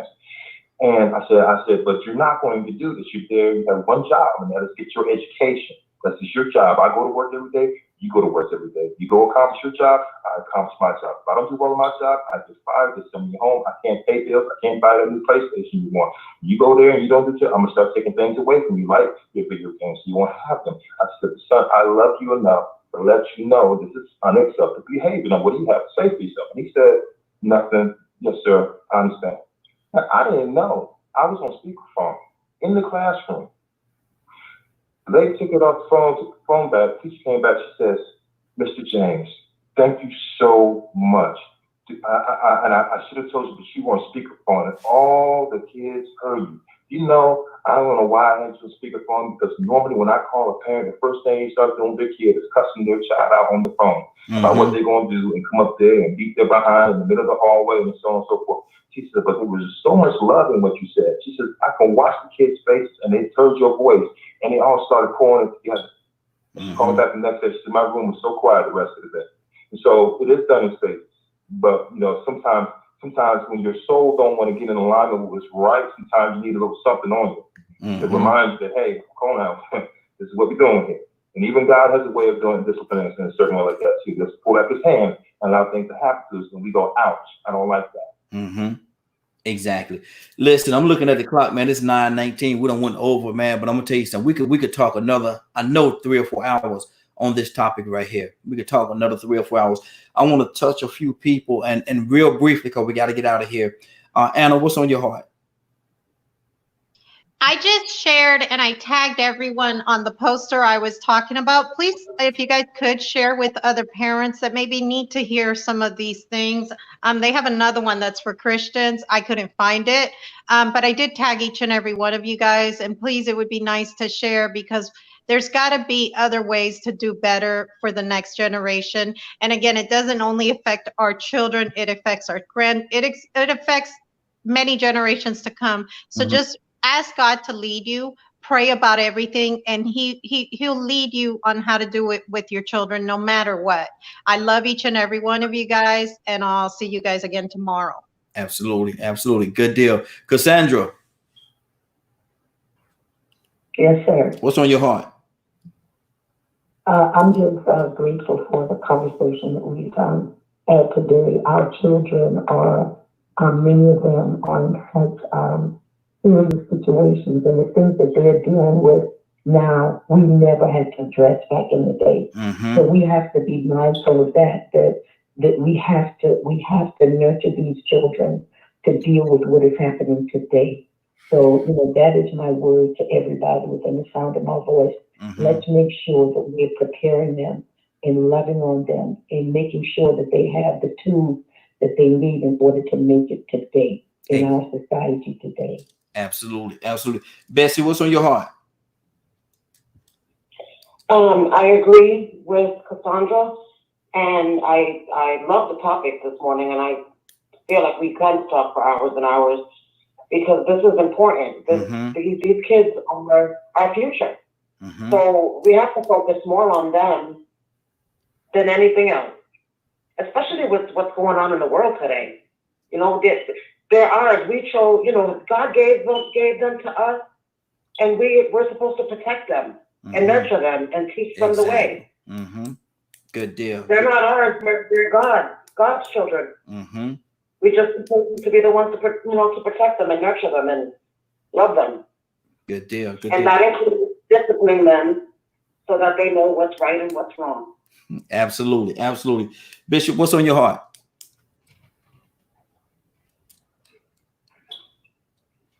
Bishop, you there?